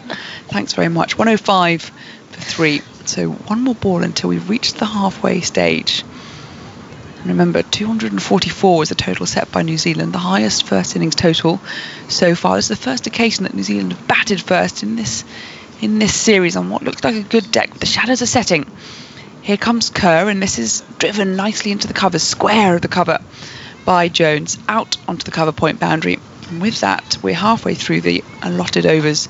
England are 106 for 3. Jones on 17, Knight on 23, and after 25 overs, Alex Hartley, a few words from you, and I will make way for Henry Moran. Yeah, they've built this partnership nicely, Jones and Knight. They both look relaxed at the crease. They're both having a little fist pump out in the middle. Both got a smile on their face, and it all looks easy for them now. Now they've got themselves in, they can play their shots. What's the partnership between these two, Phil? They came together at 71, the partnership now 35. And then once they've got in it, it's almost easy to score runs. So New Zealand need to try and break this partnership, because as we saw in the first innings, once somebody got in like Satterthwaite, it was all a little bit easy. Yes, it all settled down quite a lot, didn't it? Now, there's a few people that are starting to put a few blankets on out there. Alex, the sun's setting. It's just beginning to get a little bit of an autumnal chill. Yeah. Well, that's what happens this time of year, isn't it? The sun goes down and it becomes freezing. Jones on strike, whacks that ball into the leg side, and will find the fielder at deep mid-wicket. It was tossed up by Satterthwaite, bounced invitingly. Jones manages to find a single, 107 for 3. Did you just guess there was a fielder out there? Because we can't see. No, just between the legs of the cameraman, I could see a little fielder poking out. At least I think that's what it was. 108 for 3. Our view is over the camera gantry as Satterthwaite is in. And Jones back in the crease will get one run out to deep cover and moves to 19. It's played nicely so far as the England keeper. 109 for 3. And you wonder why people call us a double act. What? You've been on there for 3 balls. I didn't mean that. You know it. Satterthwaite bowls to Knight, who plays past the bowler. And actually, Satterthwaite can perhaps feel a little aggrieved because Jones sort of got away through no fault of the England batters. She stood her ground. She did, and it allowed the single to be taken. So England moved to 110 for 3. They're chasing 245. Jones is forward in defence, and there is no run. 1 ball left of the 26th over. Jones, his shirt untucked, short sleeves, sees a tempting gap over cover, plays it down the ground for an easy single up to long on in the sunshine, where it's fielded by Hannah Rowe, the last remaining bit of sunshine across this ground, and an easy single is taken to move England to 111 for 3. Their target is 245. New Zealand could do with a wicket, because if England win this, they win the series. They're 2-1 up as things stand. Victory would get them over the line. There's a big yawn from someone in the... It's Tim McDonald, the fast bowling coach. Well, his work's done for the day, I suppose. Yeah, he can put his feet up, can't he? He's done his job. The fast bowlers, they've bowled. There's a lady wearing some black and white stripes in a big blanket. So she's got zebra stripes on, but a leopard print cap. Now, one would say that's a fashion disaster. I disagree. I think she looks like the menu for a lion. 111 for 3. Jones on strike, drives without much timing up as far as mid-off. And Maddie Green. Jones on 20 from 31. Could do with a score. Well, I think that goes for all of England's middle order, really. The England players are huddled on the balcony that is in the sunshine over on the far side of the ground. Those that are lower down the order are already batted. In comes Rowe. Jones drives crisply out to deep cover for a single. She moves to 21, and England 112 for 3. 245 is that England target. I've had a tweet. Go on. Jack Rule. It wouldn't be TMS without a Hartley Moran ice cream. Well, we've had our ice creams. They were crackers. Do you know what? It could be the best we've had yet, in my opinion. Canterbury's going to have to pull out the stops. Yeah. Knight's on strike on 25. In comes Kerr, played into the leg side for a single down towards Hannah Rowe at long leg. Phil. Yeah, it was delicious, and thank you for getting that for me, Henry. But I had to eat it a bit quicker than I would normally, and I'm feeling a little bit queasy. Are you? A little bit, yeah. I've got that kind of head rush of too much ice cream too quickly. I know the feeling. I'm well aware. 113 for 3. Lauren Downs off the field at the moment, but looks like she'll be returning soon. In comes Kerr to bowl to Jones. Outside edge, flies towards backward point, and Newton, the fielder on the field in Lauren Downs' stead. And that is a dot ball, 113 for 3. Yeah, Amy Jones just looking to play that into the leg side and gets a big, thick outside edge, straight to backward point. Jones has 21 from 33 as Kerr, yet to get a wicket, moves in with a keeper standing up, mid-off and mid-on, up inside the circle, and Jones, deep in the crease, will pick out that fielder at deep cover with a back foot drive out towards that stand, the bus shelter, as Phil Long described it earlier. England won 14 for 3. It does look like a bush shelter. A large one, though. Oh, yeah, it's probably, proper sort of coach cross-country. Bush shelters are really good when you're on a walk and it rains and you can just shelter. Kerr bowling to Knight, who plays forward as far as mid-off. 27 overs gone, 114 for 3. I think that might be the most tedious sentence that has ever been uttered on this programme. If somebody said that to you on a date, you'd make your excuses and leave, wouldn't you? Bus shelters are really good when it rains and you need to shelter. Is this why I'm single, do you reckon? If you could just excuse me for a moment. I mean, honestly. Do you know what made me think of that? Because living in Manchester, it obviously rains all the time. Yes. And they do come in handy. Oh, yeah. I mean, the clue is very much in the name. Yeah, but I never wait for the bus in a bus shelter. Oh, no. You're waiting for the limousine. Stop it. Satterthwaite's going to continue from this end of the ground, the racecourse end. And England, just past the halfway point in the innings, are chasing 245, and they're 114 for 3. You sense this is quite an important partnership because it's just starting to show a little bit of solidity. Jones has 22 as Satterthwaite is in. Jones goes hard into the leg side out towards deep mid-wicket, where there is a fielder waiting, and it is collected on the bounce as Jones gets her 23rd run. England 115 for 3. Yeah, Jones absolutely clubbed that into leg side, one bounce before it reached the fielder. Satterthwaite bowling to Knight, finds a space on the leg side. There's a chase for Devine, 3 fielders converging upon the ball, and eventually it is Hayley Jensen that throws in from square leg, and England get another run. 116 for 3. Glorious weather in Derby. Blue skies, barely a cloud in the sky. In comes Satterthwaite to bowl to Jones, deep in the crease, looking to hammer it back past the bowler. Can't do so. Yeah, the comparison with 1 year ago tonight couldn't be any more stark, could it? No, 1 year ago today it rained all day. Got a T20, England women versus West Indies women. Satterthwaite to Jones. Oh, it's one that turns sharply in towards her and almost hits the top of middle stump, but she manages to get a bat down on it and survives. 116 for 3.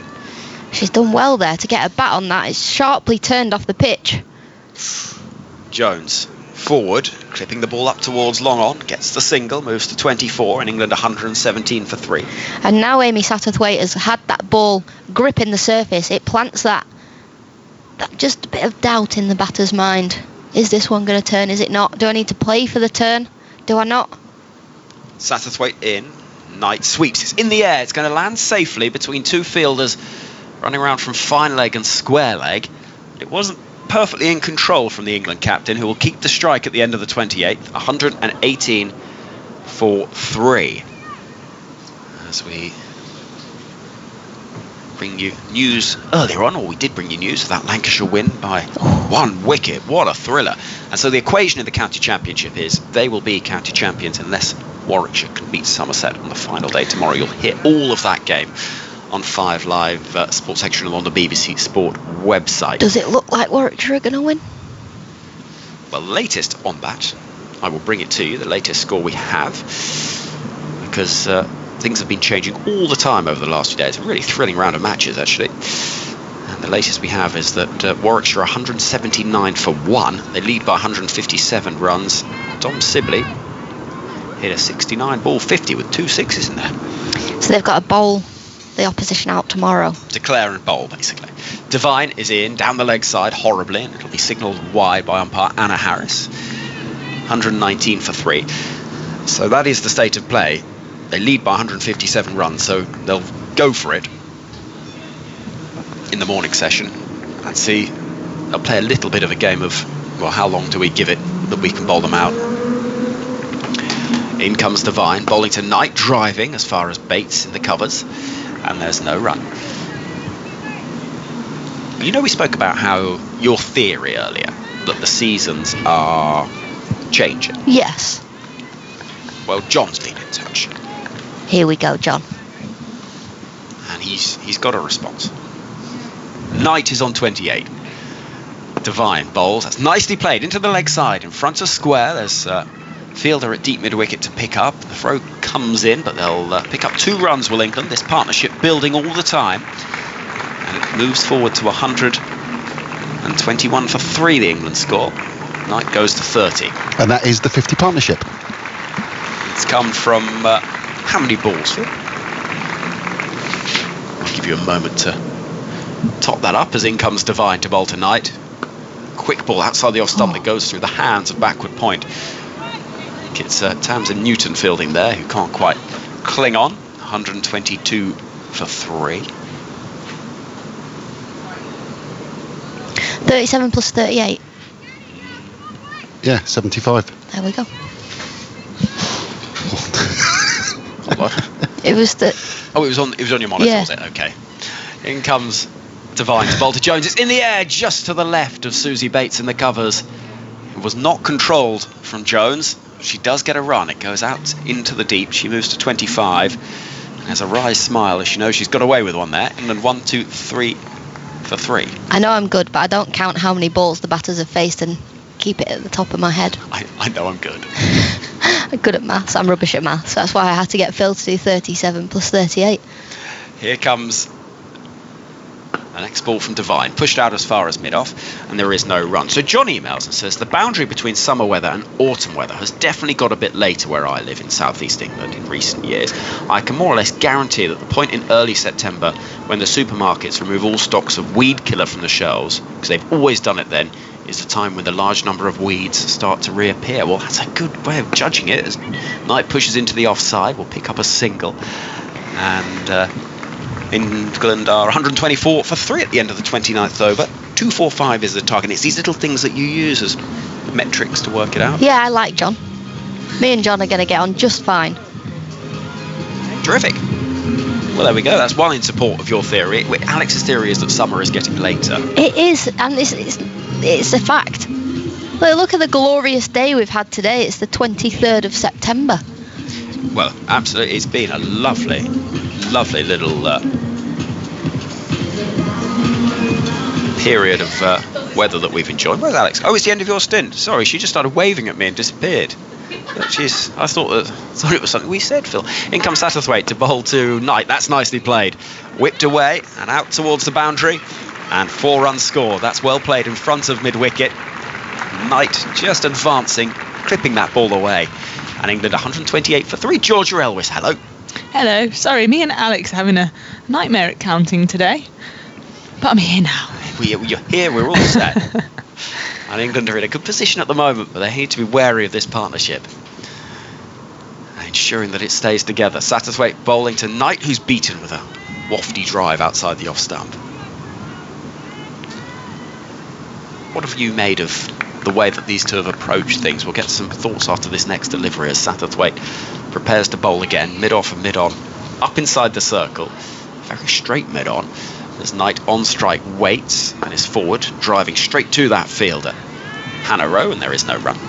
Yeah, I think they've played well. They've rotated the strike. They've been able to punish the ball. A few aerial shots which have our hearts in our mouths, but Jones and Knight batting together well. It's Knight that picks up a single in front of square on the leg side. England 129 for 3. Yeah, on the whole, I think they've looked quite in control. They've absorbed pressure where they've needed to, and the New Zealand seamers were bowling well, and they've been able to rotate the strike a little bit easier against the spinners. Here comes Satterthwaite to bowl to Amy Jones, who's forward looking for that run down the ground, and Satterthwaite has misfielded and allowed Jones through for a single. It's just moments like that that can disrupt any semblance of pressure that you build, because the strike rotates and the run scoring's easy. Yeah, that's so frustrating, especially as off your own bowling. Knight plays the ball uppishly up towards long on. A single is taken, and that is the end of the over. 30 have gone. I'm going to get out the way. It's been brief, George, but lovely as always. Some thoughts from you on this partnership. England look in a good position. They need a further 114 to win. They've got 20 overs to do it, and then Daniel Norcross will take up commentary next to you. Yeah, they look really in control here. Amy Jones and Heather Knight look like they're enjoying what they're doing. At this point in their innings, they're reading the pitch fairly well. They're being able to rotate the strike. Now the field is spread, plenty of gaps out there, and look like they're going about their business like there's never been a batting collapse in this series. And isn't it wonderful to be able to see at last, now that the sun has disappeared? Start of a new over. Sophie Devine is bowling it. First delivery tonight is driven nicely along the ground up to mid-on. Jess Kerr does the fielding. There's no run. 20 overs to go, 114 more to get. A little under 6 and over, but both sides will be aware of the batting frailties that we have witnessed throughout this series. There'll be no complacency on the part of England, no despair on the part of New Zealand as Devine is in. Forward comes Knight, drives up to mid-off. And again, there's no run. The lights starting to take over. Maybe we'll get to this fabled point where the ball just skips on a bit more. It's not quite dark yet. The sky is a glorious blue. It's a shade of blue. I don't know what shade, but it's a shade. There's the odd little moustache of cloud here and there. As Devine bowls, whipped away off the pads down to long leg for a single. Rowe does the fielding. They get through for a single. It's amazing, isn't it? I can now actually see everything. Is it just me? Phil, tell me, have you been struggling actually to observe what we've been witnessing for the last 7 hours? No, I struggled with that ice cream, but I haven't struggled with what we've been seeing. No, it is easier now. I'll be honest. Now I can see. Devine is in. That's dabbed to backward point by Jones, but straight to the fielder. And there is no wrong. I've got a sub fielder on there. Because 99, remind me, played in the T20s. Tamsin Newton. Tamsin Newton. Yep. Thank you. Is at backward point. So somebody's off the field. Have we spotted whom?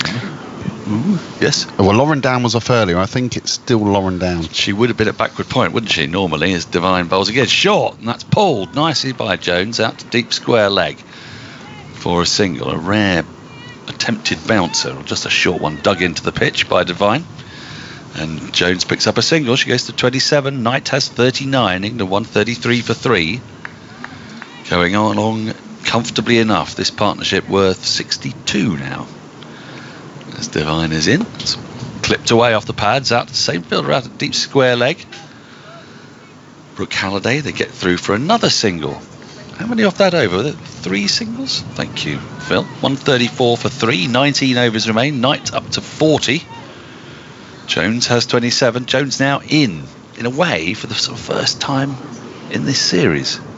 Yeah, she looked really good throughout this summer. She played some blistering knocks, including an unbeaten 160 for the Central Sparks earlier in the summer. So, her talent is not being questioned. It's just putting the performance together, and she'll feel better having spent some time out in the middle and being able to contribute, but she needs to go on.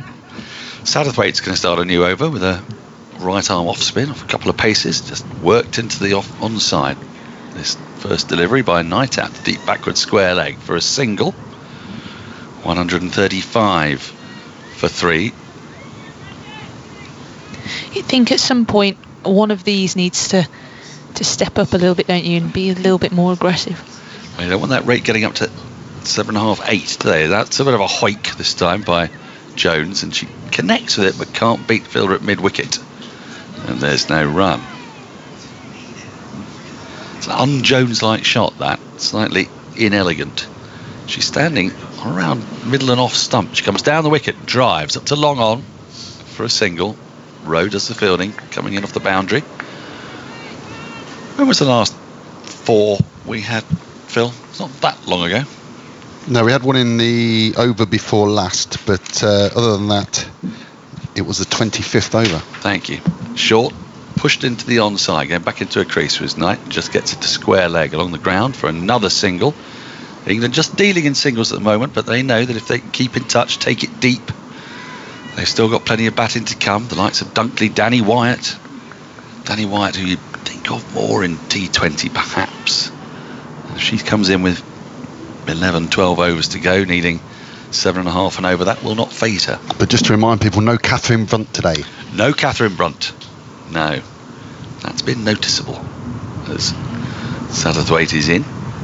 And Jones gets a loopy delivery, which she works to mid-wicket. Thinks of the single, it isn't there though, as Devine does the fielding. She has made an important contribution today though, by moving 2 spectators who had chairs. Send for the cavalry. Get out of it. Satterthwaite in, short, cut away by Jones. She'll just get a single for it again. Goes out to the fielder on the point boundary. Plenty of gaps in the field, but also 5 players in the ring, so you've got to pick those gaps, get that single. End of the 32nd over. England 138 for 3. Jones 29, Knight 42. Drinks are coming on the field. Phil. Yeah, Jones 29, as you just mentioned. That's her highest score this summer in ODIs. Really? Yeah, she made 28 in the second game against India down at Taunton. Since then, 28, 17, 2-1, 21, and now this 29 unbeaten today. And she's had plenty of opportunities because she's going in high up the order. It's just not quite been her summer in international cricket.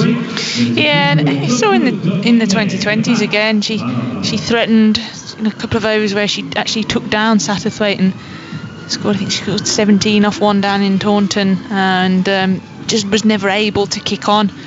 But she's got the time here. She's got the ability, no doubt. She can put that performance in and help her side get up to this total.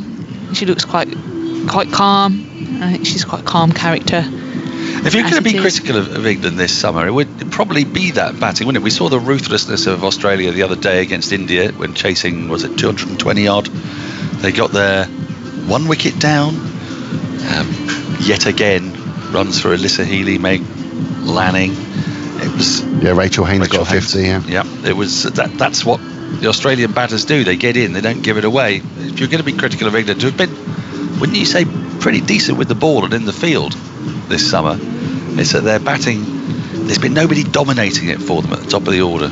Yeah, no, definitely. And I think some of the dismissals as well of the England batters have been what we'd call soft, giving their wickets away cheaply and not being the one that grabs the game and puts in that big score. We saw Heather Knight get 89 at Bristol, but that's been England's highest score of the summer, and certainly in this ODI series. And yeah, it is definitely, there's, they'll admit it themselves, they need to be better batting through the middle. One of their focuses before they came into this series was how they bat on slow wickets and how they get up to good totals, and maybe that's something that they're expecting in the World Cup. You probably wouldn't think that the pitches in Australia would necessarily be slow. I think they'll all be pretty good. In New Zealand, you played out there, they tend to be, certainly in men's cricket, they tend to be fairly slow, fairly low. Yeah, similar to English pitches, I think, really. And so the conditions you'd think would suit this England side, but they found themselves in a little bit of trouble setting, certainly in this series. But it's been a theme for them over the last, I think, 20 odd ODIs. Phil gave us a stat earlier where they'd won, was it 12 of those? Chasing 9 of 12, yeah, that's right. Since the last World Cup. Yeah, so chasing they won 9 out of 12, but setting. Oh, setting. Sorry, they've lost 11 out of 23. Yes, just over half. 12-11 it was, yeah. So they'll certainly know that's an area that they need to improve on, especially when they're coming up against the best in the world. And what's the psychological difference there? Because in a way, you'd sort of think that chasing, if they're so good at chasing, that would show a kind of mental, I suppose, focus. They know what the target is. They hunt it down. They get it. Start of the last session of the day, if you like, after drinks. The first ball's pushed into the offside off Divine's bowling. They'll get through for an easy enough single, 139 for 3. So what is that sort of difference in the mind? Because it's such a stark difference where they're basically 50-50 batting first, and they're sort of 3 out of 4, 75% batting second. Yeah, it's a really good question. I wonder whether it has something to do with the mindset in terms of how attacking they are. On the pads, flicked away by Knight for a single. Down to Rowe at deep backward square leg. She turns, but she will not get a second. 140 for 3. And all these girls in this England batting lineup love to score runs and love to score runs quickly. And I wonder when setting a total, are they almost going after balls that aren't perhaps quite there, getting themselves into a bit of bother.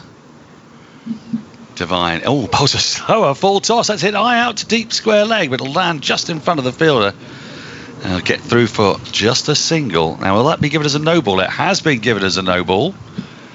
So there'll be a free hit. That looked quite tight to me as though it's just a loopy ball that came out of Divine's hand. She was presumably trying to bowl the slower one, and it's just slipped out of her hand. Might that be the first signs of dew?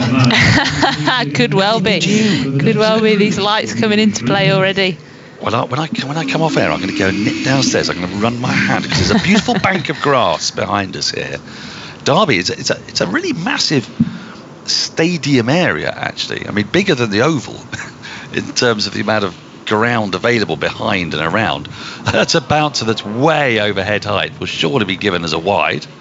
It is given as a wide. That's Divine trying to get out of this free hit, but that she pitched that ball in her own half there. Yeah, there you go, zipping through as well. So the lights really are coming into play. But that also, that must have been pitched about 5 yards in front of Divine's toes. Here we go, free hit. Short, pulled, down to deep backward square leg for 4, 1 bounce. A long leg, really, to be fair. Rowe was at long leg, and it was just inside her, just to her right. It was short. Divine had probably telegraphed that ball the ball before. Knight was waiting for it. And she just turned, swiveled, got some good elevation on it as well, and it landed around about 10 or 15 yards inside the boundary. Yeah, I think with the field she's got, she couldn't really have bowled another ball, so Heather Knight knew what was coming. Here is Divine again. This is not a free hit. Oh, that's beautifully played by Knight. She just angles bat on that and plays it down through a vacant slip region. I think entirely deliberately. I may be made to look stupid in a minute, but Knight brings up her 50 with that. It's been a fine knock by the England captain. Got her side back on track after the loss of those 3 relatively early wickets. And with that, the 150 also comes up. 151 for 3. That really was a delicious shot. It was a little short, but she just waited for it, played it very late through first slip, very fine, down to the boundary for 4. Next delivery, she defends back to Divine on the front foot for no run. The tail of Heather Knight's tape, if you like, Phil. Yeah, 57 balls for her, 55 fours. She's the first player or England batter this summer to score 2 ODI 50s. Really? Well, that tells you everything you need to know, doesn't it? Lack of consistency. Divine in, flicked away by Knight. She might get 2 for this. She's got it through mid-wicket. They're turning for the second. This could be tight. Throw comes in at the non-striker's end. Bails are off. They're going to go upstairs and have a look at this. It's a very good throw right over the top of the stumps. Divine took it. Jones racing back to the non-striker's end. Let's have a look at this. I think this is close. My feeling is she's just in, but it's tight. Where's your money? I think she's out. You think she's out? Yeah. It's a super throw right over the top of the stumps. She's just in. She's in. Never in doubt. Really close though. I mean, look, that was tight. That was 3 or 4 inches in. I'll give you that. Yeah, no, she's quick, Amy Jones, one of the quickest in this squad, so I shouldn't have doubted her really. She didn't look in too much trouble, did she? But I thought she might be looking a bit sheepish. Should have given it the dive, I think, if she'd have been in trouble. 153 for 3 at the end of the over. Sorry, Phil. That was an observation. Umpire Harris is wearing gloves. So it's getting a bit chilly out there. Well, I went on to the what do you call it? The fire escape. I like to check out fire escapes. You always need to know. Just in know case. your escape route. Yeah. I advise it to anybody, and it was pretty chilly on there. So I can see people actually starting to put some coats on. It is getting into late September now. We are past the autumn equinox. The gloom of autumn and winter approaches. The Satterthwaite is in. Bowls a tossed up delivery, which is hoiked at slightly to Devine at short mid wicket, and there's no run. Yes, the Knight's draw in. And the other thing to note from that last over with all those extras, 15 runs came off it. Well, thank you, Phil. 15, is that the most in the innings? It's come 3 in the match so far, yeah. Next delivery is played off the back foot along the ground up to long on for a single. It's the most in the match. 154 for 3, Jones to 32. Knight on strike with 53. England still need 91 more for victory from 100 balls. It was getting close to a run a ball. Actually, in that over, they need 105 off 106, but they've pegged that back now with 14 runs in the last 6 balls. Helped by a no ball and a wide, must be said. Satterthwaite off a couple of paces bowls. That's a wonderful reverse sweep by Knight. She plays that shot so well. It runs down a deep backward point and it will just thud into the boundary sponge for 4. She plays it so well. When she plays it fine, it's almost like she's sort of caressing a cat like Blofeld. I don't mean Henry, I mean the Bond villain. Yeah, she just looks so in control of it, doesn't she? And actually both of these batters play the reverse sweep best I've seen in this England side. It's a wonderful shot. She picked the spot perfectly. 4 more tonight. She moves to 57. Next delivery she defends off the back foot. Back to Satterthwaite. There's no run. This flurry of runs has got that asking rate down from nearly 6 to just over 5 as Satterthwaite's in again. Worked mid-wicket but can't beat Devine. Full ball from Satterthwaite. Around 49 miles an hour. We're just seeing a replay of the shortest short ball you'll ever see in your life. I'll come back to it in a minute as Knight moves across her crease and works the ball expertly out to deep square leg for a single off the back foot. Goes to 58, end of the over, 16 remaining. They need 86 more to win. Knight 58, Jones 32. They just showed the replay of Devine's first attempt at the free hit. What do you reckon? Well, we're seeing a pitch graphic and it is halfway between the bowler and halfway. So I think my maths, that makes it a quarter. So that's about 5 yards. Very short. Very short. 5.5 yards. Extraordinary.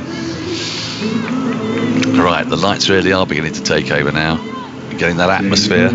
Yeah, I think if anything you want to sum up England's batting summer, it is in the top scores that they've achieved. As we mentioned, Heather Knight just made her second 50. There's been 50s from Tammy Beaumont, Nat Siver, Sophia Dunkley and Danny Wyatt, one apiece, but nobody's gone on to make 100. Did Brunt? No, 49 not out. 49, I beg your pardon. Of course, I thought she was going to get it, but she didn't.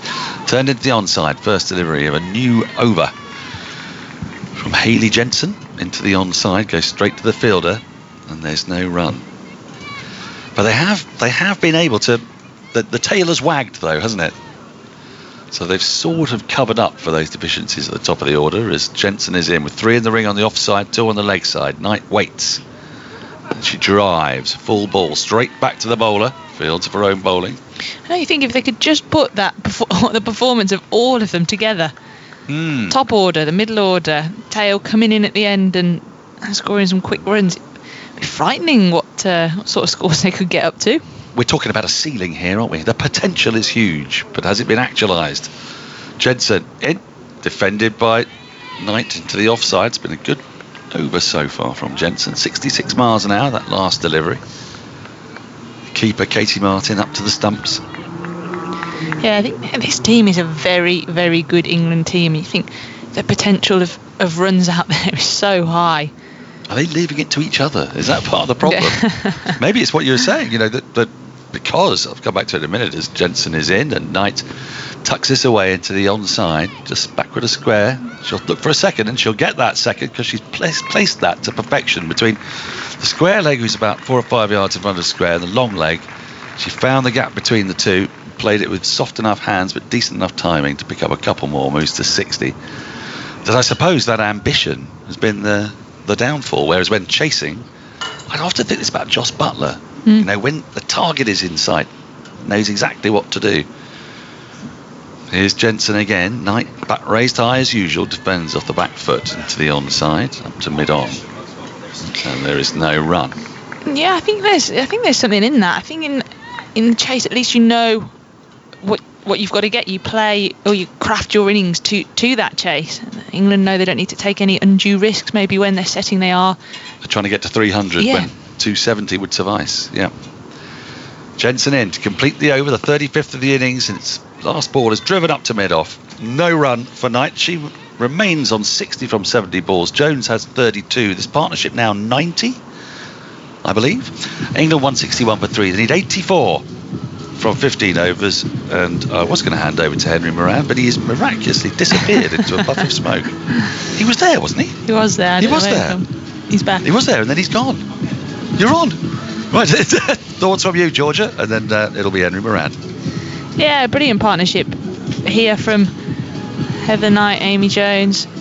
I spoke about how England are better when they're chasing. They're showing it again tonight. Both batters looking comfortable, looking set. New Zealand just enforcing bowling change here, bringing Hannah Rowe back into the attack to see if she can break this partnership. She's been their best bowler today. 3 for 19 so far from 6 overs. Well, they need to break it because England at the moment with this partnership are heading towards victory. Jones smacks the ball into the ground towards Satterthwaite at a short mid-wicket, and there is no run as it's stopped. Jones 32 from 51, Knight has 60 from 70, and Rowe, who has been excellent today, just went for a little walk, Georgia, outside. It's a lovely atmosphere out there. Yeah. People really enjoying it. In comes Rowe to bowl to Jones. Opens the face of the bat, tries to find the gap on the offside, but straight to the hands of Newton at backward point. I saw Danny Wyatt's dad. Oh yeah, Steve. Steve Wyatt was knocking about. He came up and said hello to Alex and I. Me and Alex. And was on good form. And lots of supporters out there. All enjoying it. A few just huddling up a little bit cosier now. It's getting a bit cooler as Jones waits off the back foot, hits firmly up towards Jess Kerr at mid-off. Yeah, Phil just spotted that Anna Harris has got the gloves on. I noticed this. I wonder if she has that sort of poor circulation. I get that in the winter where tips of your fingers go really numb, and even sometimes even doesn't need to be that cold. But I noticed she'd got the gloves on, Phil. Here comes Rowe. Bounding it again, right arm over to bowl to Jones, back of a length, it's cut away, nicely timed, there's work for the fielder to do in the deep, it'll be cut off. England pushing hard for the second, and they will get there as well. Good running between Knight and Jones, who get 2 more. England needing 82 further runs from 86 balls. It's all in hand at the moment to seal a series win, but you just sense, Georgia, I don't know what you think, but 1 wicket just gets suddenly the nerves jangling. Yeah, no, it definitely does. You've got Dunkley coming in next who needs a score, you feel, in this series. Rowe to Jones, who advances, chips the ball up. It's going to land safely, but it was not exactly a shot from the manual, that one. It was basically a shovel over the bowler's head and dropping between mid-on and mid-off, but it does bring a single. Yeah, I don't think that's quite the shot she meant to play when she came down. Just see the slower ball there from Hannah Rowe, and that's probably why she was through the shot too early. Fortunately for Amy, it landed safely and they just managed to scamper through. England 164 for 3. That's nicely swept round the corner. It's more of a paddle really from the bat of Knight. Fielder in the deep will pick up and throw. Hayley Jensen out there, and they'll get back for 2. So England pushing hard for these 2s, and it'll be 79 needed from 84 deliveries, with Knight on 62, Jones on 35. But that you say Dunkley needs a score. I mean, Wyatt's got that 50 in this thing, but there is just that little bit of pressure. Yeah, no, there is certainly, and you want these 2 to keep the run rate at around a run a ball, just under a run a ball as they go through this chase now. 79 needed from 84. You feel like a wicket here could change things for New Zealand. It gives them the opportunity to squeeze at one end, bring the fielders up inside the ring again, and to get that run rate creeping up 6 and 7 at this stage of the game. It can get up quickly it can go from 6-7 to 8 very quickly. Start of a new over. Jones swinging hard, missing, and it goes through to the gloves of the keeper. We've got the floodlights beaming down, a few wispy clouds overhead. There's some birds high in the sky, and that building that faintly resembles Donald Trump's hair in the distance. That, do you see what I mean? That sports ball. It's got a sort of unnatural wave to it.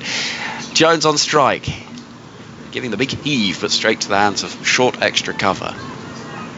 It sort of rises and then swoop down. It's like the quiff, isn't it? Yeah, a little bit. Very nice gym in there. Because you know these facilities. You were part of the bubble here last year, were you? Yep. In that hotel over to our right.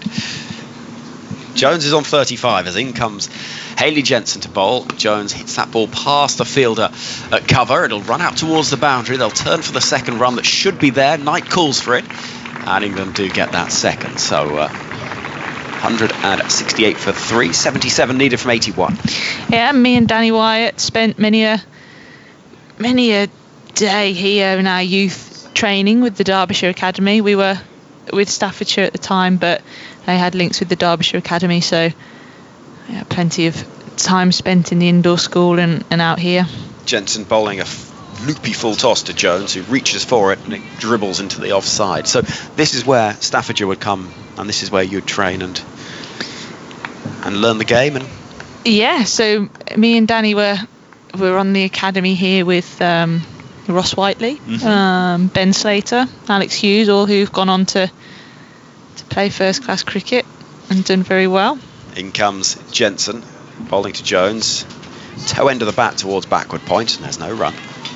We had some dark times as well out on this outfield. We had a fielding drill where, I mean, this was April, it's freezing cold. We had a fielding drill where the coach basically hit 5 different balls up and you had to catch 5 in a row before you could finish the session. And me and Danny were out here charging around trying to catch these balls, and April, it was freezing.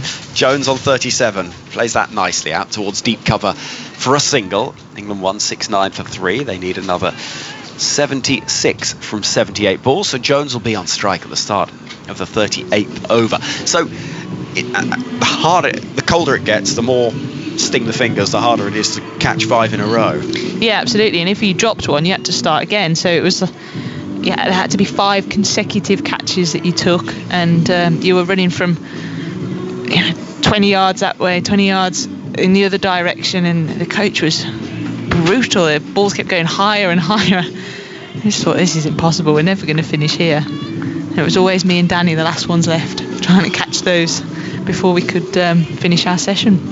Is that you done for the time being? For now, yeah. Okie dokie. Georgia Elwes, thank you very much. Georgia, who after that time playing for Staffordshire has gone on to be a World Cup winner with England. A key part of the England squad earlier on this summer as well. She's part of our team here today, as is Alex Hartley, who moves in alongside me. Georgia's head's a bit bigger than mine. I have to. What, when you put on the headset? Yeah. The ear bits end up down by my neck. Rowe is going to bowl to Amy Jones, who's got 38 from 61. It's been a good innings from Jones, who twirls the bat in her hand. Mid-on and mid-off are up as Rowe moves in. She's got 3 for 24 so far. This is played aerially past the fielder at backward point. There's work to do for the fielder in the deep, and it will just about be hauled in before it reaches the boundary. Amy Jones gets a couple, moves to 40, and England needs 74 from 77 with 7 wickets in hand. And it's a 100 partnership. They've done well, these two, really well together. Little smile on Amy Jones's face as she goes and gives the captain Heather Knight a handshake for the 100 partnership. Feels like an important innings this for Jones. Yeah, really important. It's nice to see her get some runs. Rowe moving in to bowl to Jones, who swings in the air. Well, this should be the end of the innings. It's flying in the sky and is caught very easily by the fielder at mid-off. And just after all that praise, it's lofted in the air and Jones departs for 40. It was a wild yahoo, and it goes comfortably to the hands of that fielder, Jess Kerr, And England 171 for 4. Unnecessary pressure build. Yeah, unnecessary that from Amy Jones. You can see what she was trying to do. She was trying to hit Rowe back over her head, down the ground for 4, but just doesn't get hold of it. Hits the toe end of her back, goes straight up in the air, and a simple catch for Kerr at mid-off. And it does just give England a little bit of heat, pressure, whatever way you want to look at it, because suddenly Dunkley comes to the middle needing a score, as Georgia was saying. And England still need another 74 runs, so it's amazing how the complexion of a game can change. Yeah, this just gives New Zealand that little bit more confidence, doesn't it? They've broken that 100-run partnership. In comes Sophia Dunkley. She's desperate to score some runs. She's not had the best of times throughout this series, so she'll be a little bit on edge, looking to try and get the captain Heather Knight on strike. But there is no one better to be at the crease with when you're out of form and you're not feeling your best than the captain. You know, she's got a level head. She's very cricket smart. And this is the point, isn't it? You've got experience and confidence coming from somebody that has been there and done it, alongside the youngster that is not quite finding their way, Sophia Dunkley, but she's certainly at the start of her career as opposed to somebody who is a veteran of these sort of situations. In comes Rowe, who's got 4 for. This is driven. Nice piece of timing from Knight. Throw will come in at the keeper's end, misses. And Dunkley will get the strike. England 172 for 4. They need 74 from 76. Sophia Dunkley's jumper/shirt combo looks like she's accidentally put somebody else's on. It's far too big for her. It is. But the thing is, nowadays, with names on jerseys, well, it's definitely hers. it's definitely hers. It's very long, isn't it? Yeah. And also very baggy. Dunkley on strike. Right-hander. 23 years old. A full ball is defended. That's nicely played. Confidently by Dunkley. It's a proper sort of late season, getting a bit chilly kind of jumper, isn't it? Yeah, I'm not a fan of a sleeveless jumper though. She's got a sleeveless jumper on. I think what's the point of wearing a jumper if it's got no sleeves on it? What do you mean? Here comes Rowe, bowling to Dunkley, outside the off stump, left alone. Well, because it keeps your torso warm. Yeah, but if you're going to wear a jumper, just wear a jumper. You don't often, right, the only time you ever see people wearing jumpers like that is playing cricket. You never see someone walking down the street with a t-shirt on and a sleeveless jumper. Yeah, but you see them wearing a gilet, which is essentially doing the same thing. Yeah, but it's different. Why? Here comes Rowe, bowling to Dunkley. It's full, clipped into the leg side towards Satterthwaite at mid-wicket. 73 needed from 72. It's gone above a runner ball now for England. Because that is more of a coat. Right. But no, people wear vests, don't they? I mean, that is a thing. Woolly vests. Do they? Yes. No, they do not. Yeah. No one wears a woolly vest. What? Of course they do. With a shirt over underneath. No, they don't. Yeah, they do. Maybe in Oxford, where you're from. Well, no. Yeah, I mean, don't just when you're losing an argument, don't just throw in a "you're from Oxford." I'm not losing it because the people in the back are sticking up for me as well. Nobody wears a woolly sleeve. Okay, in terms of sartorial elegance, we've got Norcross, and that's case closed. We've got someone that's wearing something called fashion glasses today in Georgia Airways. So I think that the moment. You've got defensive because you're losing an argument. I know, and I hate it. Right then, Knight's on strike. Kerr. It's defended. Back to the bowler, Phil. I'm not even sure what a woolly vest is, but... Like a woolen vest. Like a golf jumper. Oh, like a sleeveless jumper? Yes. Nobody wears those. Okay, yeah. Phil, you... A sleeveless pullover? Yes. Right, okay, yeah. Yeah, like a golfer would wear. I would never call it a woolly vest. You know what I mean. Here comes Kerr bowling tonight. It's clipped up as far as mid-on. No, that's the point. Nobody knows what you meant. I know. I don't feel I've explained things terribly well. I'll win that one. You note that one down. It's 2 today. Over the course of the summer, though. It's a bit like, watching University Challenge. You've always got to add up how many you get. Over the year. Exactly. In comes Kerr, bowling to Knight, defending into the ground. And just quietly here, England 73 from 69. It's all getting a little more challenging. This could be a really important phase of the game. Yeah, the run rate up above 6s now. So England need to keep trying to rotate the strike, but while trying to build that partnership between Knight and Dunkley. Dunkley's just faced the 3 deliveries and not scored a run yet. Knight with a lot of responsibility here. She's on 63. She's trying the late cut that goes through to the gloves of Katie Martin. And a little conversation, a pat at the pitch from the England skipper, who knows that with every dot ball, things get a little more awkward. They do indeed, and you can just see the New Zealand fielders, they're up and about for it. They're all talking to each other, they're all cheering. They know if they can get Heather Knight, they're in with a chance of winning this game. Knight on 63 then. 73 needed from 68.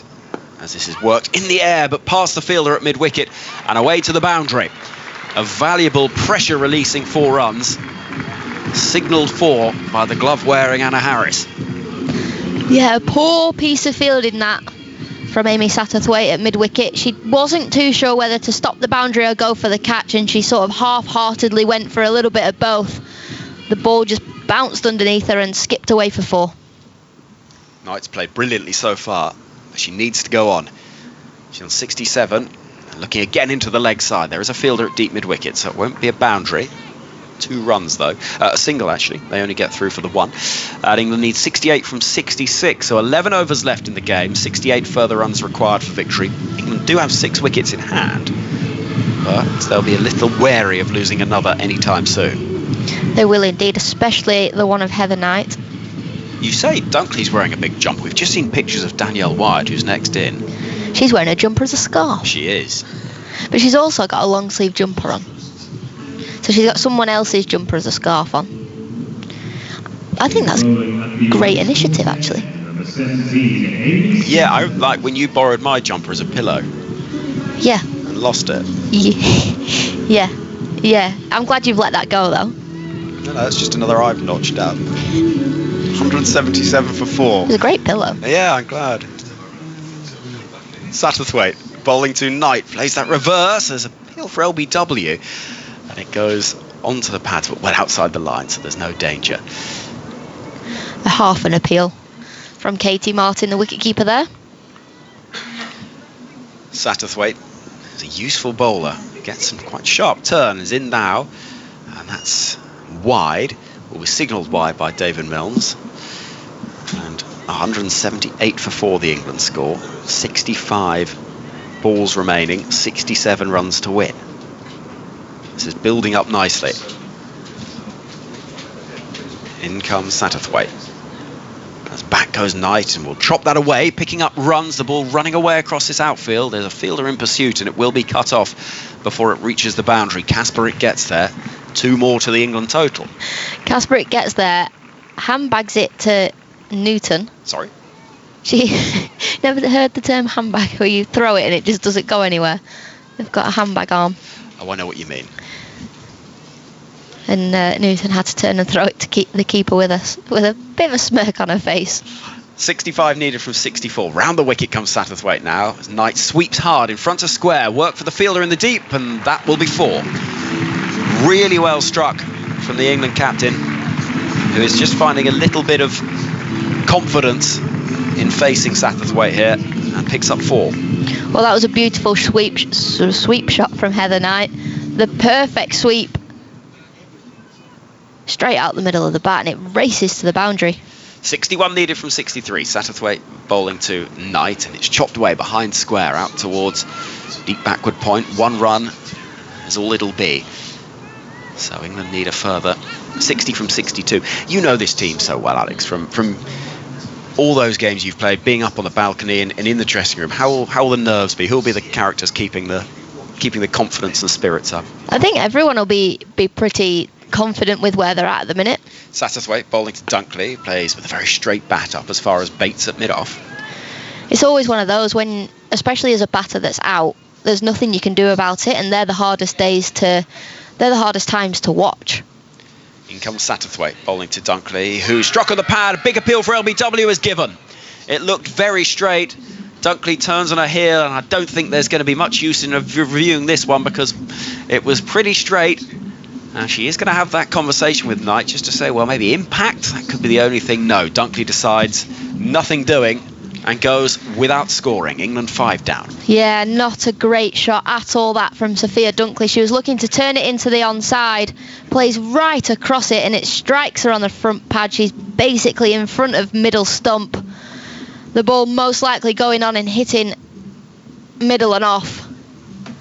And the conversation about reviewing, I mean, it wasn't even worth having, because that was a really poor shot from Sophia Dunkley. Much like Sophie Devine's in the first innings, actually, and Devine actually went for the review, and it was hitting middle of middle. Wouldn't surprise me if that was pretty similar.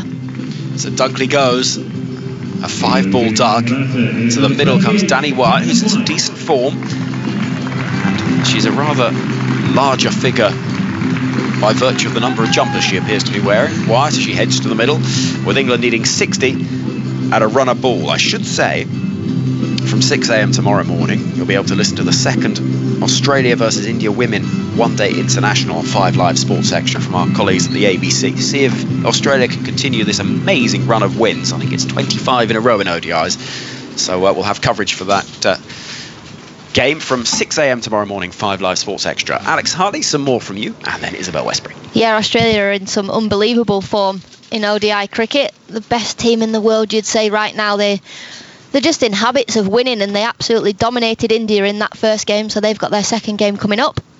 But here at Derby, we've got England versus New Zealand, and England needs 60 from 60 deliveries. They're 185 for 5. I've got a statistic for you. Ooh. I hope it hasn't already been said. Come to it in a second. It's Heather Knight. She waits and turns us into the onside. Nicely down to deep backward square for a single. The score moves to 186 for 5 as Danny Wyatt takes her guard. If, still an if, England were to chase down the 244 of New Zealand, it would be their highest ever successful run chase. That astonished me. That is. That absolutely astonished me. It was Nick Friend from the Cricketer who wrote that, and Gosh. not that I didn't believe him, but I had to go and check it. Yeah, I've already apologised to Nick for having to check it. It's an affront, really, isn't it? Danny Wyatt then is going to face her first delivery, 63 not out against Worcester. Wonderful partnership towards the back end, making her return to ODI cricket. And then a failure in the second ODI. This one is forward defending, squirts back to backward of point, 186 for 5. Sorry, she returned to the team in her second ODI, made that 63 not out, and then it was the third ODI where she only got 13, and then this one. What can she do here? Can she partnership Knight to that record-breaking, history-making victory? I can't believe this would be their highest run chase. Yeah, no, we've verified it across the statistical websites. It is true. And here comes Wyatt. She's back cutting, and I think she'll get 4 for that. She will. It beat the fielder at backward point, and there was too much work to do for the cover point field on the boundary. And well, Wyatt, when she struck them, she strikes them sweetly. Yeah, such a good shot that from Danny Wyatt. Guided it past backward point. Beats deep third as well. I mean, that was a perfect cut shot from Danny Wyatt, and what a shot to get her going in this innings. She waits again, and this is forward. This time as she's defending, they're going to get a quick single, and that squirted behind that, didn't it? With the wrong angle here to really see exactly where it went. But a single, and one where the hands on the heads of the bowler, a couple of the fielders too, as it was just beyond, just missed the wicket. She was coming forward, and an outside edge as well. It ricocheted off the thigh pad of the keeper, in fact, standing up to the stumps. 191 for 5. Knight now facing on 76. Wyatt there on 5. Here comes Kerr, and this is forward, punching it down the ground, but only finds Devine there at mid-on, and there is no run. Another statistic I've got for you. Okay. In all of the women's series so far this summer, we have not seen a century. We have not. Dun, dun, dun. Well, hopefully for Heather Knight, today's the day. I don't think she's got an ODI century, has she? She's got 1. It's just the 1. There's a lot on the line then. That record chase, Knight century, Kerr, and this is Knight onto her back foot and cutting it off the ground, hard into the ground, into the hands of backward point. Big sigh there from Knight at the end of the over. 41 overs gone, 191 for 5. They need 54 from 54, Phil. Yeah, one of the few times England have scored more than this but not won a game was against India here in the opening game of the World Cup. They scored 246, but of course didn't win, and then meant they had to go on and almost win every game which they did to win the World Cup. I remember that match so well. Me too, because Fran Wilson, 80 runs, played a brilliant knock here at Derby, but just had no one to support her. Yes, it was one of those where you kind of thought, oh dear, this is going to set the tone for the tournament. Home tournament, expectation, pressure, and they've lost to India in the first match. Don't be so silly, we brought it back superbly. This is where you're supposed to say, we always knew we had it in the bag. Well, it was written in the stars, wasn't it? Lose the first game to India, beat them in the World Cup final. It was meant to be. Just created a beautiful narrative arc. Hannah Rowe then, 4 for 27. She's been superb tonight. She's running away from us from the racecourse end, and forward comes Wyatt, just pushing it into the onside. There's a fielder there, so that run rate, the required run rate, just tips over to more than a runner ball. 54 needed from 53. And Wyatt, well, if there's ever a woman you want at the crease to go at more than a runner ball, I think Wyatt's your woman. She is indeed. England just don't want to be losing another wicket. Rowe running away from us, and again forward comes Wyatt, thinks about the swipe into the onside but defends a straight one, no run, 191 for 5, and the sun really is setting to our right beyond the dark shadows of the trees. The floodlights now, I'm safe to say that they are being put to good use. We are not wasting electricity at this stage. It's okay. Those 4 different shadows angling out from the players as Rowe. Again, right arm over and forward, pushing it into the offside. Sets off on a single, Wyatt. She's quick between the wickets, and she always wanted that one. And she's got it easily enough. She moves to 6, 192 for 5. Knight now on strike on 78. It's been a funny old innings from Knight, because I've never felt as though she's been completely timing the ball. No, she hasn't, especially at the start of her innings. She was quite scratchy, but she looks in good nick now. She's timing the ball really well. Rowe into Knight, off her legs, out to deep square leg, and they're going to come back for 2. That's fast fielding across the outfield, and they'll be restricted to just the single, 193 for 5. I think that shows the class of Heather Knight. Even when she's not timing the ball well, she's able to weather the storm and stay there, and she's 77, not out after 86 deliveries. That's what we've kind of been looking for from this England side over the last few matches. As Rowe into Wyatt, down the track, and she's carved that nicely into the covers. She's not going to get 4 for it because it's got a bit square, and the cover point fielder in Devine is there and intercepts it before it hits the boundary. 1 run, 194 for 5, Phil. I think also this chase shows that we mentioned before about batting second, that I think when England bat first, they still think that maybe 300 is a winning score, as this proves here. Generally, 250 wins you most women's games. So perhaps they just go out a little bit too hard, these sort of lofty expectations. Rowe into Knight, and she's hit that hard, drilled it down the ground. That's going to be 4. Spliced in between the fielder, mid-wicket and mid-on. A lovely looking shot, just balancing, tipping onto her front leg, an angle of the bat. She moves to 81. It's the end of the 42nd over. England 198 for 5. They're chasing 244, so they need 245 to win. A reminder then, they've chased successfully on 107 occasions, and this would be the highest. Would be the highest. I was just watching the replay of that shot from Heather Knight, and it was perfectly timed. Just looking to flick it into the onside and dissects mid-wicket and mid-on. One of the better shots we've seen this evening. It was glorious. So their 2 highest run chases before this were both against New Zealand, but they were a long old time ago. Phil's going to fill us in. Yeah, 243 back in 2008 and 242 for 4 back in 2008. And then they also chased 240 to beat Australia at Taunton back in 2015. Here comes Devine, and nice angle of the bat from Wyatt. Just guides it down to long third for a single. Kasprick does the fielding. Keep those runs ticking over. They need 46 from 47 balls as the scoreboard ticks over to 199 for 5. And just starting to see at this stage some of those shoulders from the New Zealand field is starting to slump. This is the partnership that needs breaking. Here comes Kerr. And again, Knight trying to guide it to long third. And there's going to be a chance of a run out. No, there's not, because Wyatt is so quick between the stumps. We saw backward point flying through to try and get an underarm through to the stumps, but Wyatt had already made her ground easily enough. And with that, England bring up the 200 as Knight leans on her bat at the non-striker's end. Job's not done yet, skipper. Here comes Kerr and forward, defending from Wyatt. She's 8 now from 9 deliveries. She adjusts her helmet. And again, this is another situation where Wyatt, she likes to come in at the sort of middle, low order, bosh it about a bit. That's her natural game. She's an extraordinary T20 player, of course. But in both times, in the one where she succeeded, the 63 not out, she's had to shepherd a bit. Play more responsibly, and this is pulled nicely. That one rose on her a little bit from Devine, banged it into the turf. Didn't quite get hold of it, but enough to get a single out to the square leg boundary.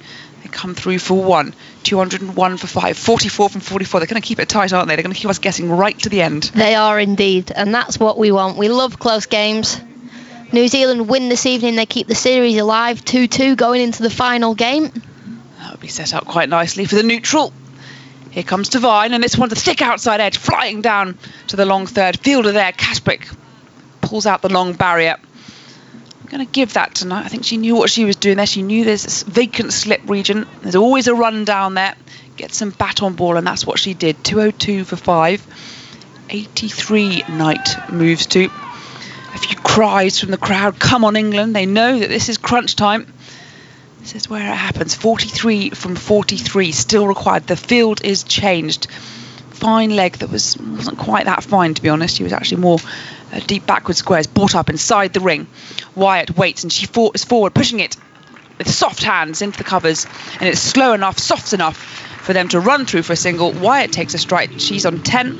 England 203 for 5. And I think Alex Hartley is going to swap tag team in for Georgia Elwys as we get to the nitty-gritty part of this innings. Knight on 83, looking for that first century of the summer for England, for any of the players in the Women's International Series this summer. Wyatt on 10. England 203 for 5. They've got to the 200 mark. And now they've just got to finish it off. Rowe with ball in hand. She's been impressive this evening as the cameras pan to a rather... We've had some glorious sunsets throughout these series. In Leicester, it was a beautiful blood red sky, and tonight as well, an orange hue, a tinge to it beyond the floodlights. Here comes Rowe, skipping a jump and starts jogging in full flow now as Wyatt pushing it again, purposefully, in between extra cover and point. There's cover point out on the boundary.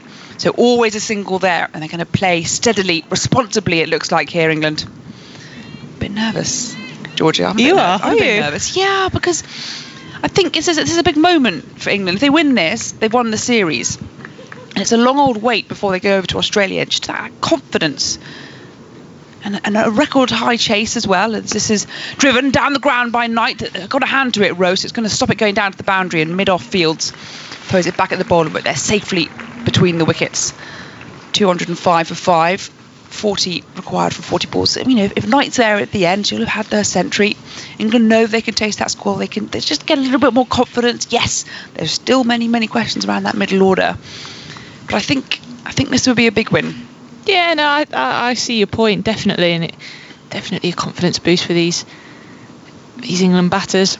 Rowe into Wyatt. This is high in the air onto the onside. Is there a fielder underneath it? Is it going to go all the way? It's going to land between them. It's landed between one bounce four, between mid wickets and long on. And in fact, I think it's gone all the way. The camera gantry is completely obscured us, but we've seen the umpire signalling 6 runs, so I'm going to go with them. I trust them. They're pretty good at their job these days. And that's 6. That's gone to the longest part of that boundary, in fact. Over to cow corner. That was a good swipe of the bat. Picked it off her legs. Full length there from Rowe.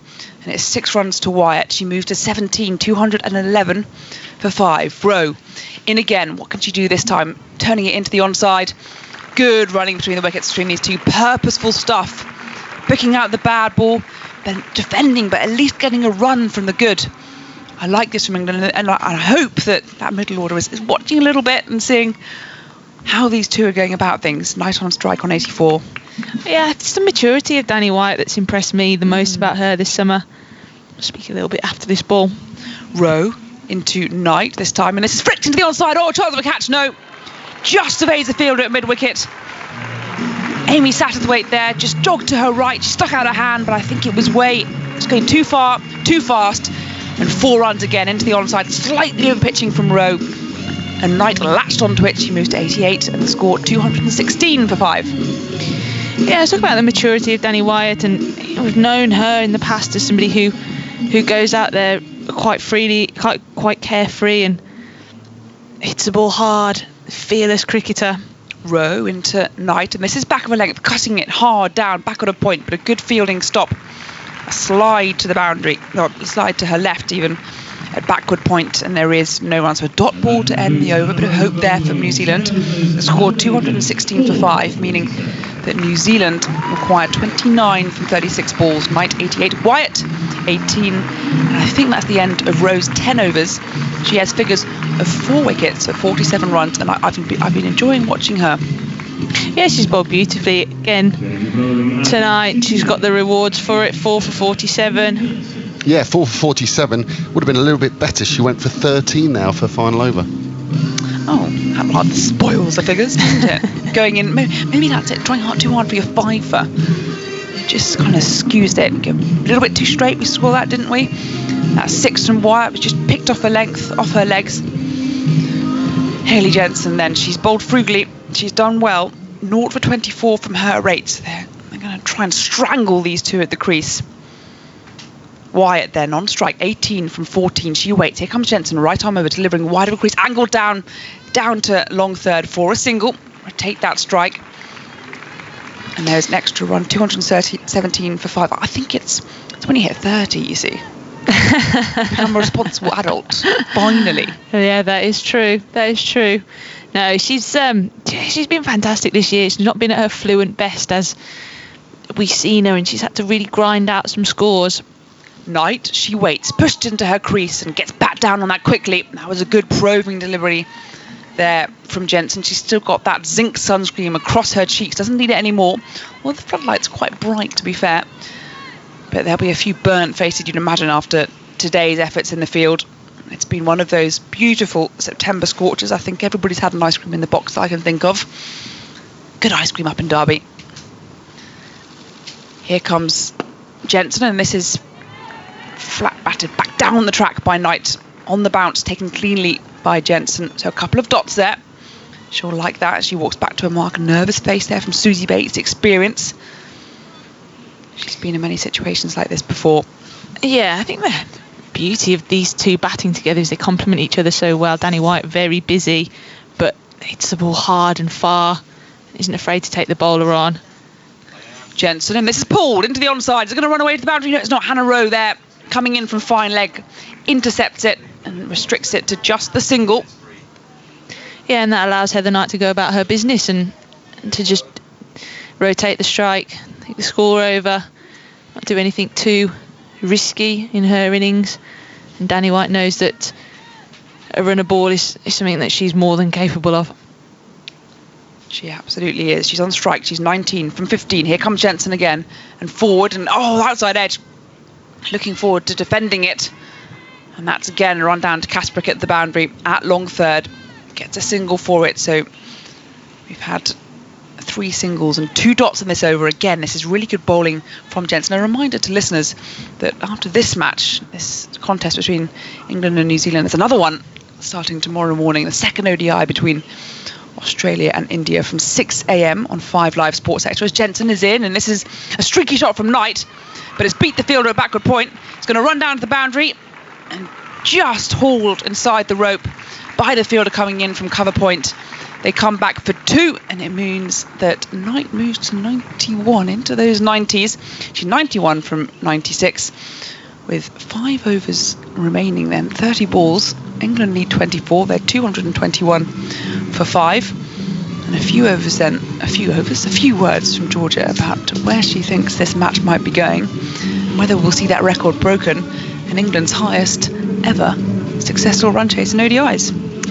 Yeah, we see Lee Kasparek coming back into the attack, and very much unlike her, she's only bowled the 2 overs so far tonight. Sophie Devine needing to find a way to juggle her bowlers for these last 5 overs. Kasparek unusually still has 8 to bowl, so wonder how many she'll be asked to bowl. I suppose a lot will depend on how she goes this over. Well, she's on now, and England need another 24 to win from 5 overs. Wyatt 91. Kasparek in to Wyatt. He comes down the wicket and drives along the ground up to long on for a single. 2-2-2 for 5 on paper, and not just on paper, on digital. It looks like a pretty easy task for England from here. 2 set batters, 23 needed from 29 balls, but we know that a wicket or 2 here, bring in a new batter, anything could happen. Kasparek tosses the ball from hand to hand. 4 in the ring on the offside and a short fine leg on the onside. Otherwise, acres of space just to dab it if she wants to for Heather Knight. And indeed, she sweeps vigorously round the corner. That's going to run away towards the boundary. A really good sliding stop. Prevents the ball going for 4, but Knight gets back for 2 more. 93 she moves to, 224 for 5. Knight now with the highest score by an English woman this year. Yeah, not just this summer, this year, yeah.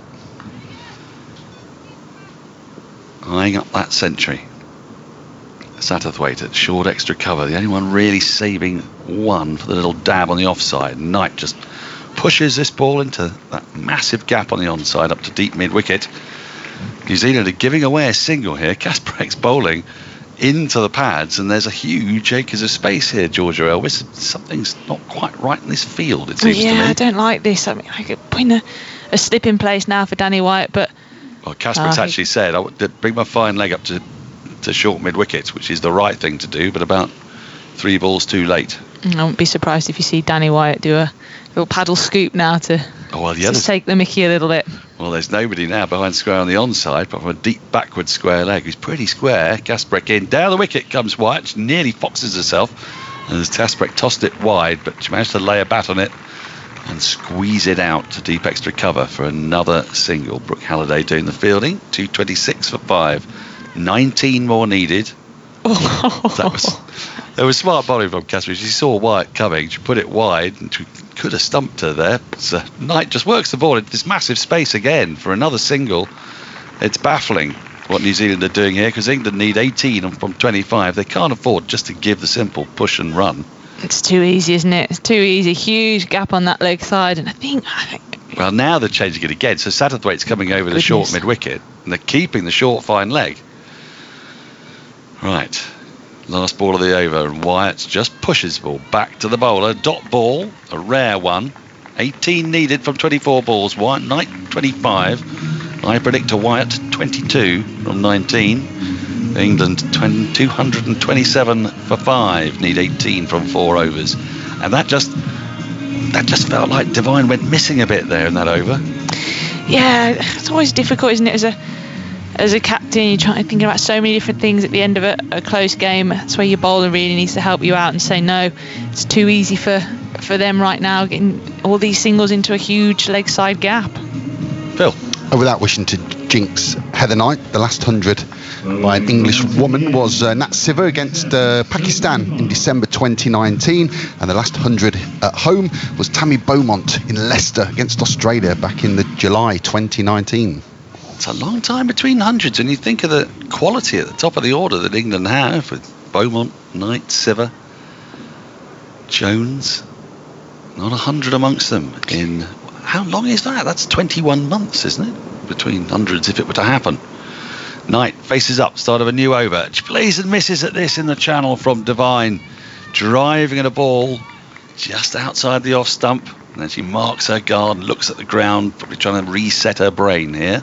In defence of the England team, I would ask Phil how many ODIs have actually been played in that time, because I would guess it's not that many. It's a good call. Next delivery, full toss, whipped away down to the long leg where Hannah Rowe does the fielding. One more tonight, she moves to 96. She moves to 96, one more than she made in the Test match, of course. Made 95, didn't she, Ed, on in the summer? She must be the leading run scorer for England this summer, isn't she? It feels that way. She's a leading run scorer in this series. She and Satterthwaite have been leading the way for their respective countries, but Knight edged ahead. They both started today on 113 each. Knight's gone past 200 in this series. Wyatt facing up to Devine. The light's full on now, and that's just a short ball, which is dabbed into the offside, fielded at backward point. The throw comes in from the substitute Tamsin Newton, and there's no run. 17 needed from 21. Devine just clawing it back a little bit in this over. We had 2 dots and a single. Mid on and mid off are up. So don't expect this to be too full from Devine. And indeed it's short, and it's pulled away down to deep backward square leg again. Hannah Rowe does the fielding. Again they get one more. 16 needed from 20. Knight on 96 on strike. A boundary 4 away from that elusive 100. Where could she get it? There's a deep, well, I say deep mid-wicket, sort of half, 10 yards in front of square or so. Deep backward square. Here is Devine into Knight. And Knight just goes for the little paddle. That's running away fine. Down towards the boundary, but Rowe is swiftly moving to her right. Throw comes in as they come back for a second. That could be tight. They're going to go upstairs. The throw came in over the top of the stumps, but I think Knight was home. We wait to see. Nervous moments for Heather Knight. She turned and went for it immediately. She didn't hesitate coming back for the second run. She doesn't look at all perturbed. She thinks she's home. Yeah, she's just giving the thumbs up to Danny White. You know as a batter whether you're in and comfortably. Yep, she is. We're seeing now in the replay she's well home. She's home by about 2 or 3 feet. So she goes to 98. More importantly, England just 14 needed from 19 balls to take this unassailable 3-1 lead in the series. It's not been plain sailing today. They lost 3 wickets relatively early doors, and a big partnership between Jones and Knight. Knight faces, drives, hit the offside. That's going away towards the boundary through backward point. She's going to come back for a second. She is. Throw comes in, and she's going to make it with the dive. She does. Now that is 100 for Heather Knight. It's been a quite fantastic innings. Her teammates rise to applaud her. Her helmet is off. She's holding the bat by the base. Now she gives a big hug to Danny Wyatt. The entire crowd stand. It has been a superb and probably match-winning century from England's captain. Their first 100 of this summer, of this year, their first 100 since 2019, December 2019, and it's come at just the right time. It's been filled with some really clever cricket, strokes from all around the wicket. And then, just then, my heart was in my mouth as the ball was driven away through backward point. The throw came in. She had to dive. You can see the dirt down the front of her shirt. But she made it home. And with that, she moves to 3 figures, a second time in one day internationals. That's right, 103 balls, 10 fours. As you say, the second time she has passed 100 in ODI. She's also got a Test 100 and a T20 100 as well. The full set. She had that before today, of course, but it's one of the sort of anomalies when you look at Heather Knight's record. You see that one ODI 100, and you just thought, wow, she bats up near the top of the order. I mean, a lot of the time in her early career, batting behind Edwards, Taylor, might have made the difference. Don't get so much time at the crease while those two were playing, but it was a fine knock. What did you make of that, Georgia Elvis? Yeah, classic Heather Knight knock. She thoroughly deserved 100. I think chanceless as far as I can remember, and she just sort of scores runs without you really noticing, doesn't she? She rotates the strike so well, puts the bad ball away. She's just so clever at manipulating the field, and yeah, thoroughly deserves that 100. Hayley Jensen back into the attack, starts a new over to Wyatt, who cuts her away down through deep third. They're going to come back for a second. Well, they know they'll just stick for the 1. 11 needed now from 17 balls. Wyatt's given her good support. When Dunkley was out, England had a little bit of the jitters. What's the partnership here now? Phil, 185's coming up to 49, is that right? Yeah, 185 up to 234, yeah, 49. 49. It's been a crucial partnership, because when that 5th wicket went down, you could just feel a little bit of the jitters. A lot depended on Knight, but Wyatt's hit 24 from 22 balls and just taken the pressure off her captain here. Jensen is in tonight. Slower ball, pushed into the offside, fielded by Satterthwaite. Short extra cover, there's no run. 11 from 16 needed. And England well on top here now. Yeah, I think the way Danny White's come in and struck the ball has been brilliant. She's been busy. She rotated the strike and she puts a bad ball away. For someone so little, she certainly hits it a long way. Here's Jensen in tonight's short and pushed off the back foot up to mid-on, but there's no run. It goes straight to the fielder. Susie Bates at mid-on.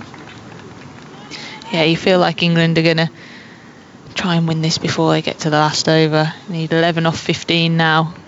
Don't want to make it any closer than it needs to be. Mid-on and mid-off are up. But not seen Knight really drive aerially and straight down the ground. That's one area we haven't seen her go. So she gets another short ball, which she plays with an angled bat down to deep third. She'll get a single. Kasprick does the fielding. And the 50 partnership is up with that. How many balls was that? I was just going to say, both captains mentioned partnerships were vital, didn't they? And they'd struggled with partnerships. England today, 52 for the opening partnership, 100 between Knight and Jones, and now 50 between Knight and Wyatt. Yep. Well, they have proved crucial. Wyatt on strike. You fancy she's itching to have a little bit of a thrash here as Jensen is into her. And she drives into the offside, just short of the fielder. Sophie Devine, the captain, at short extra cover, and there's no run. 10 needed from 13. How many off this over? We had 2 off this over, is that right? Thank you. Good over this from Jensen. It's her 10th and final one. She's only conceded 31 runs so far. 1 ball count to come. Short mid-wicket, mid-on, mid-off, short extra and a backward point in the ring. So short ball is just gently dabbed with an angled bat, but this time quite fine by Wyatt, down to a fine deep third for a single. She'll keep strike. She moves to 25. England 236 for 5. Need just the 9 from the last 2 overs, and barring mishap, they should get over the line. But we say this as if this is just regulation, but this would be, if it happens, England's highest successful run chase in one-day internationals, beating a slew of 240s, 243 against New Zealand at Lincoln in 2008, and 242 at Lincoln in 2008 as well.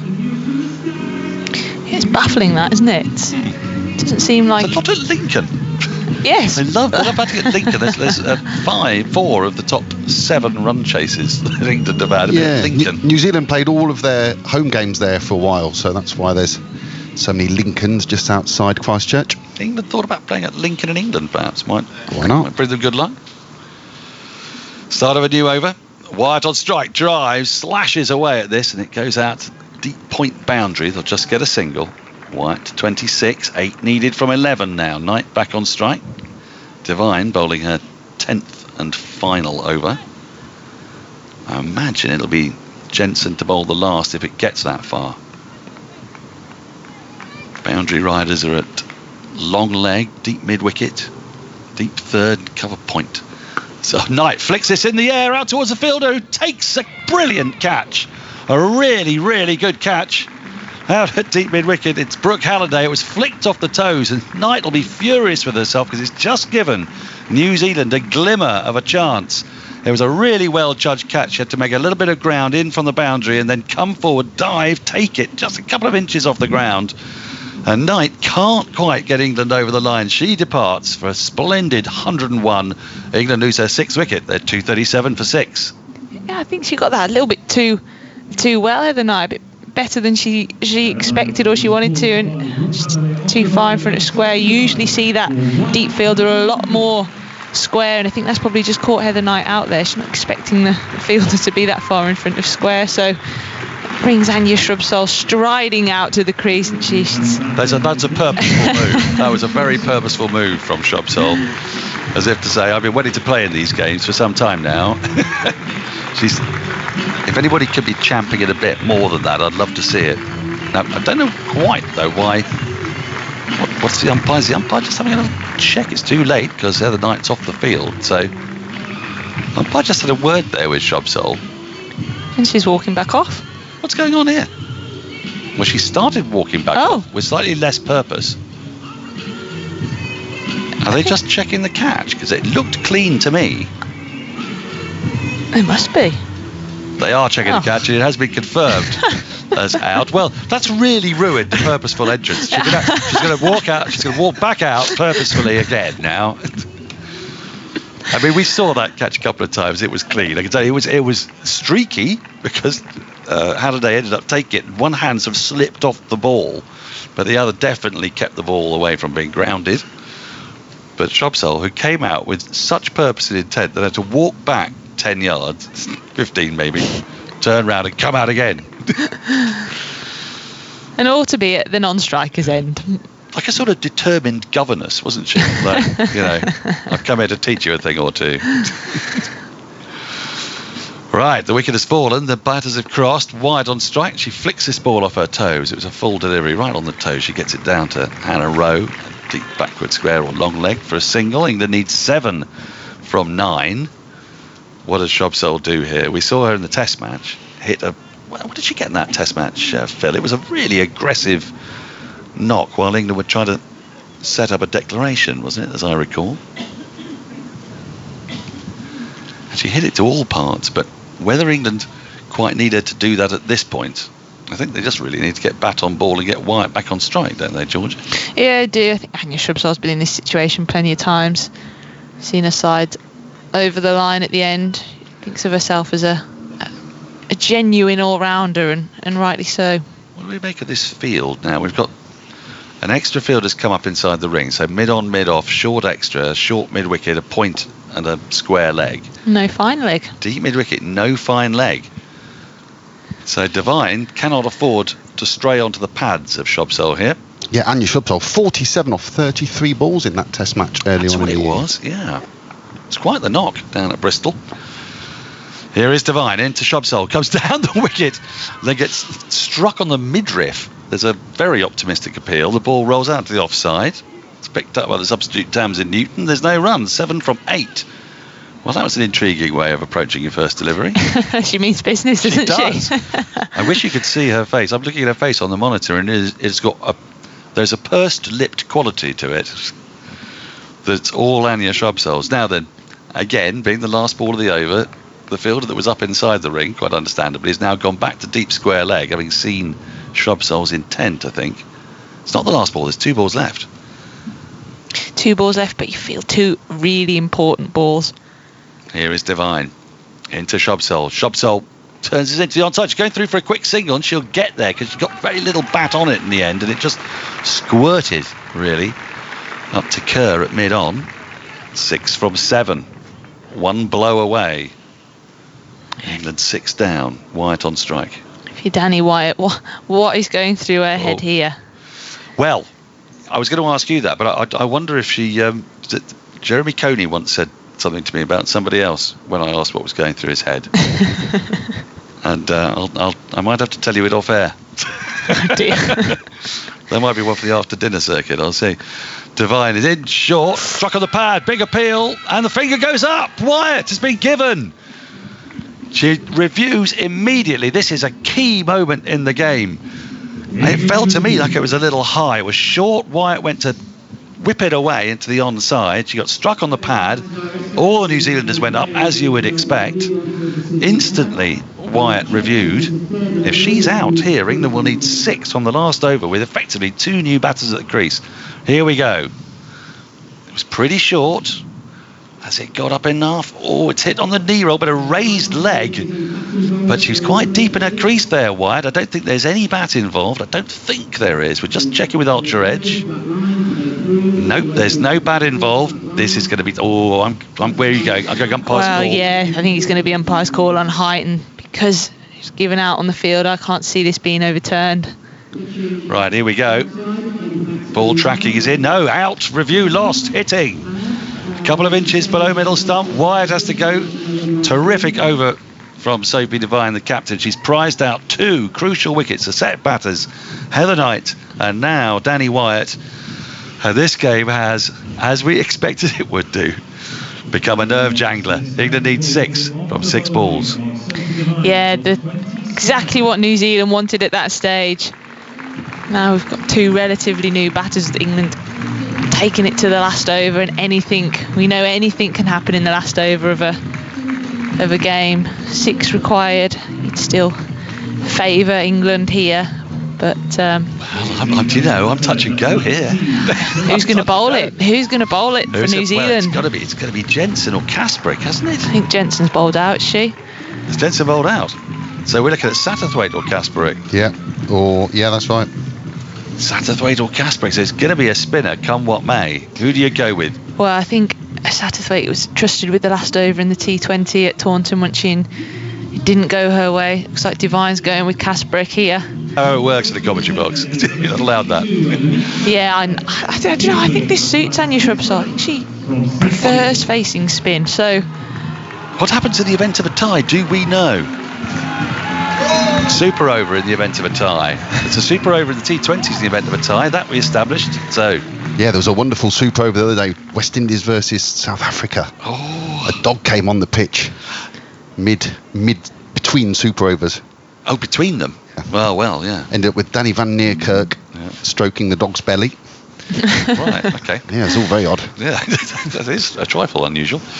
Right, let's take a look at this field. We have 4 in the ring on the offside. I think there must be a long on because I can't see a mid on. The gantry's in the way, I'm afraid. There's a deep extra cover, deep backward square leg, a deep mid wicket, so there must be a long on. Kasparek is going to be bowling her off spin into the right-handed Shrubsole.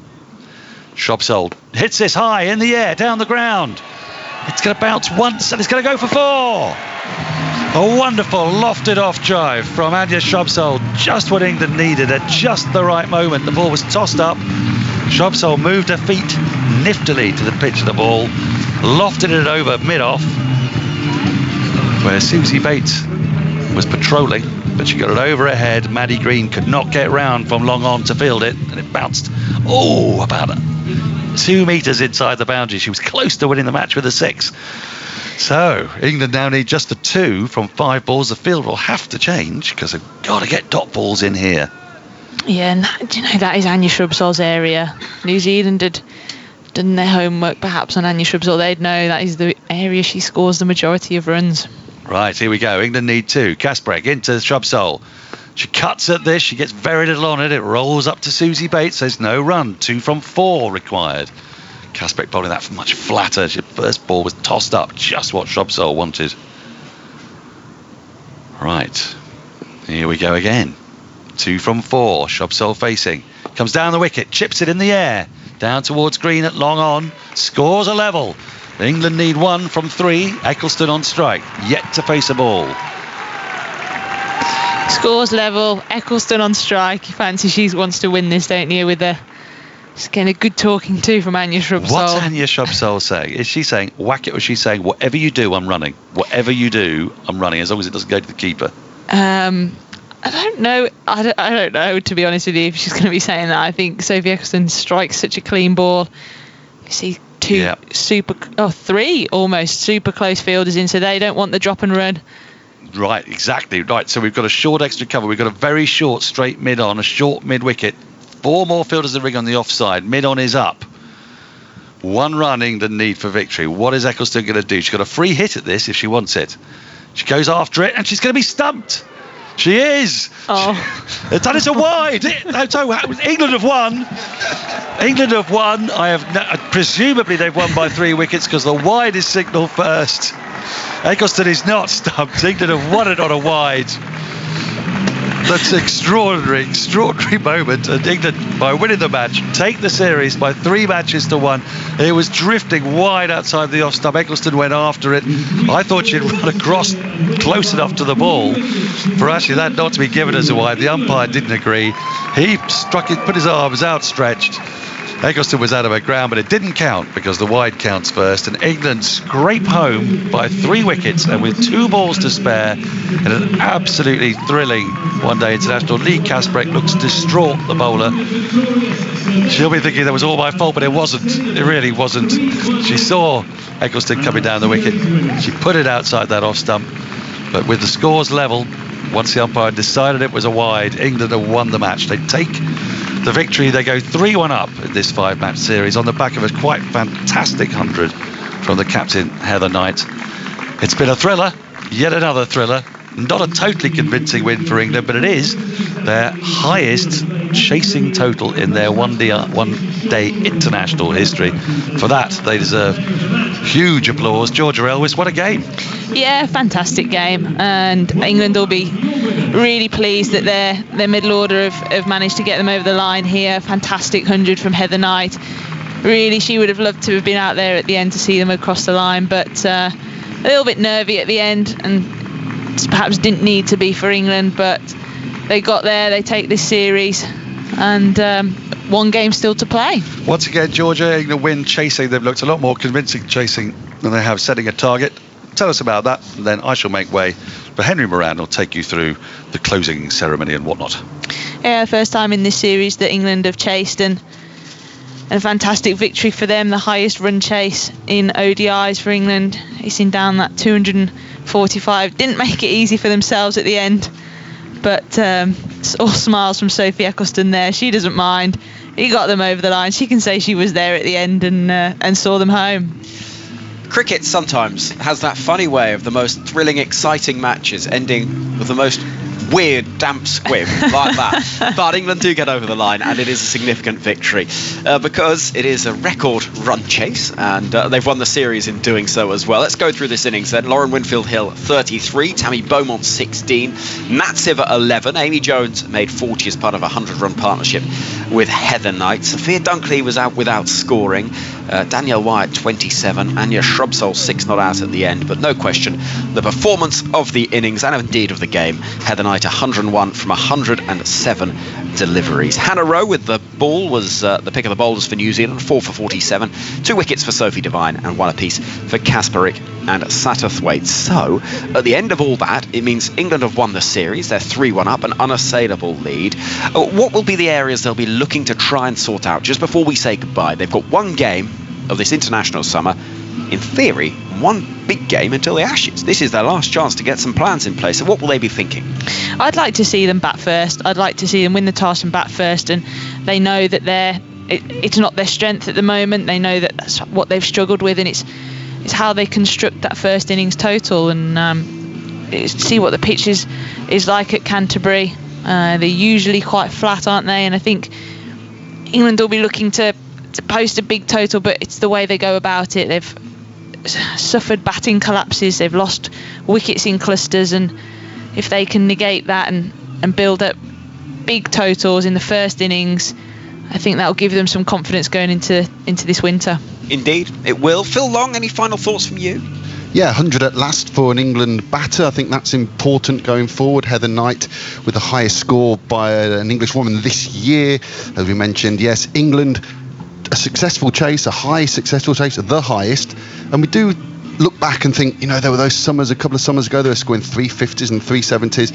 Further proof that 250, 260 normally wins you a women's one-day international. And maybe that's what they need to be aiming for if they were to bat first at Canterbury.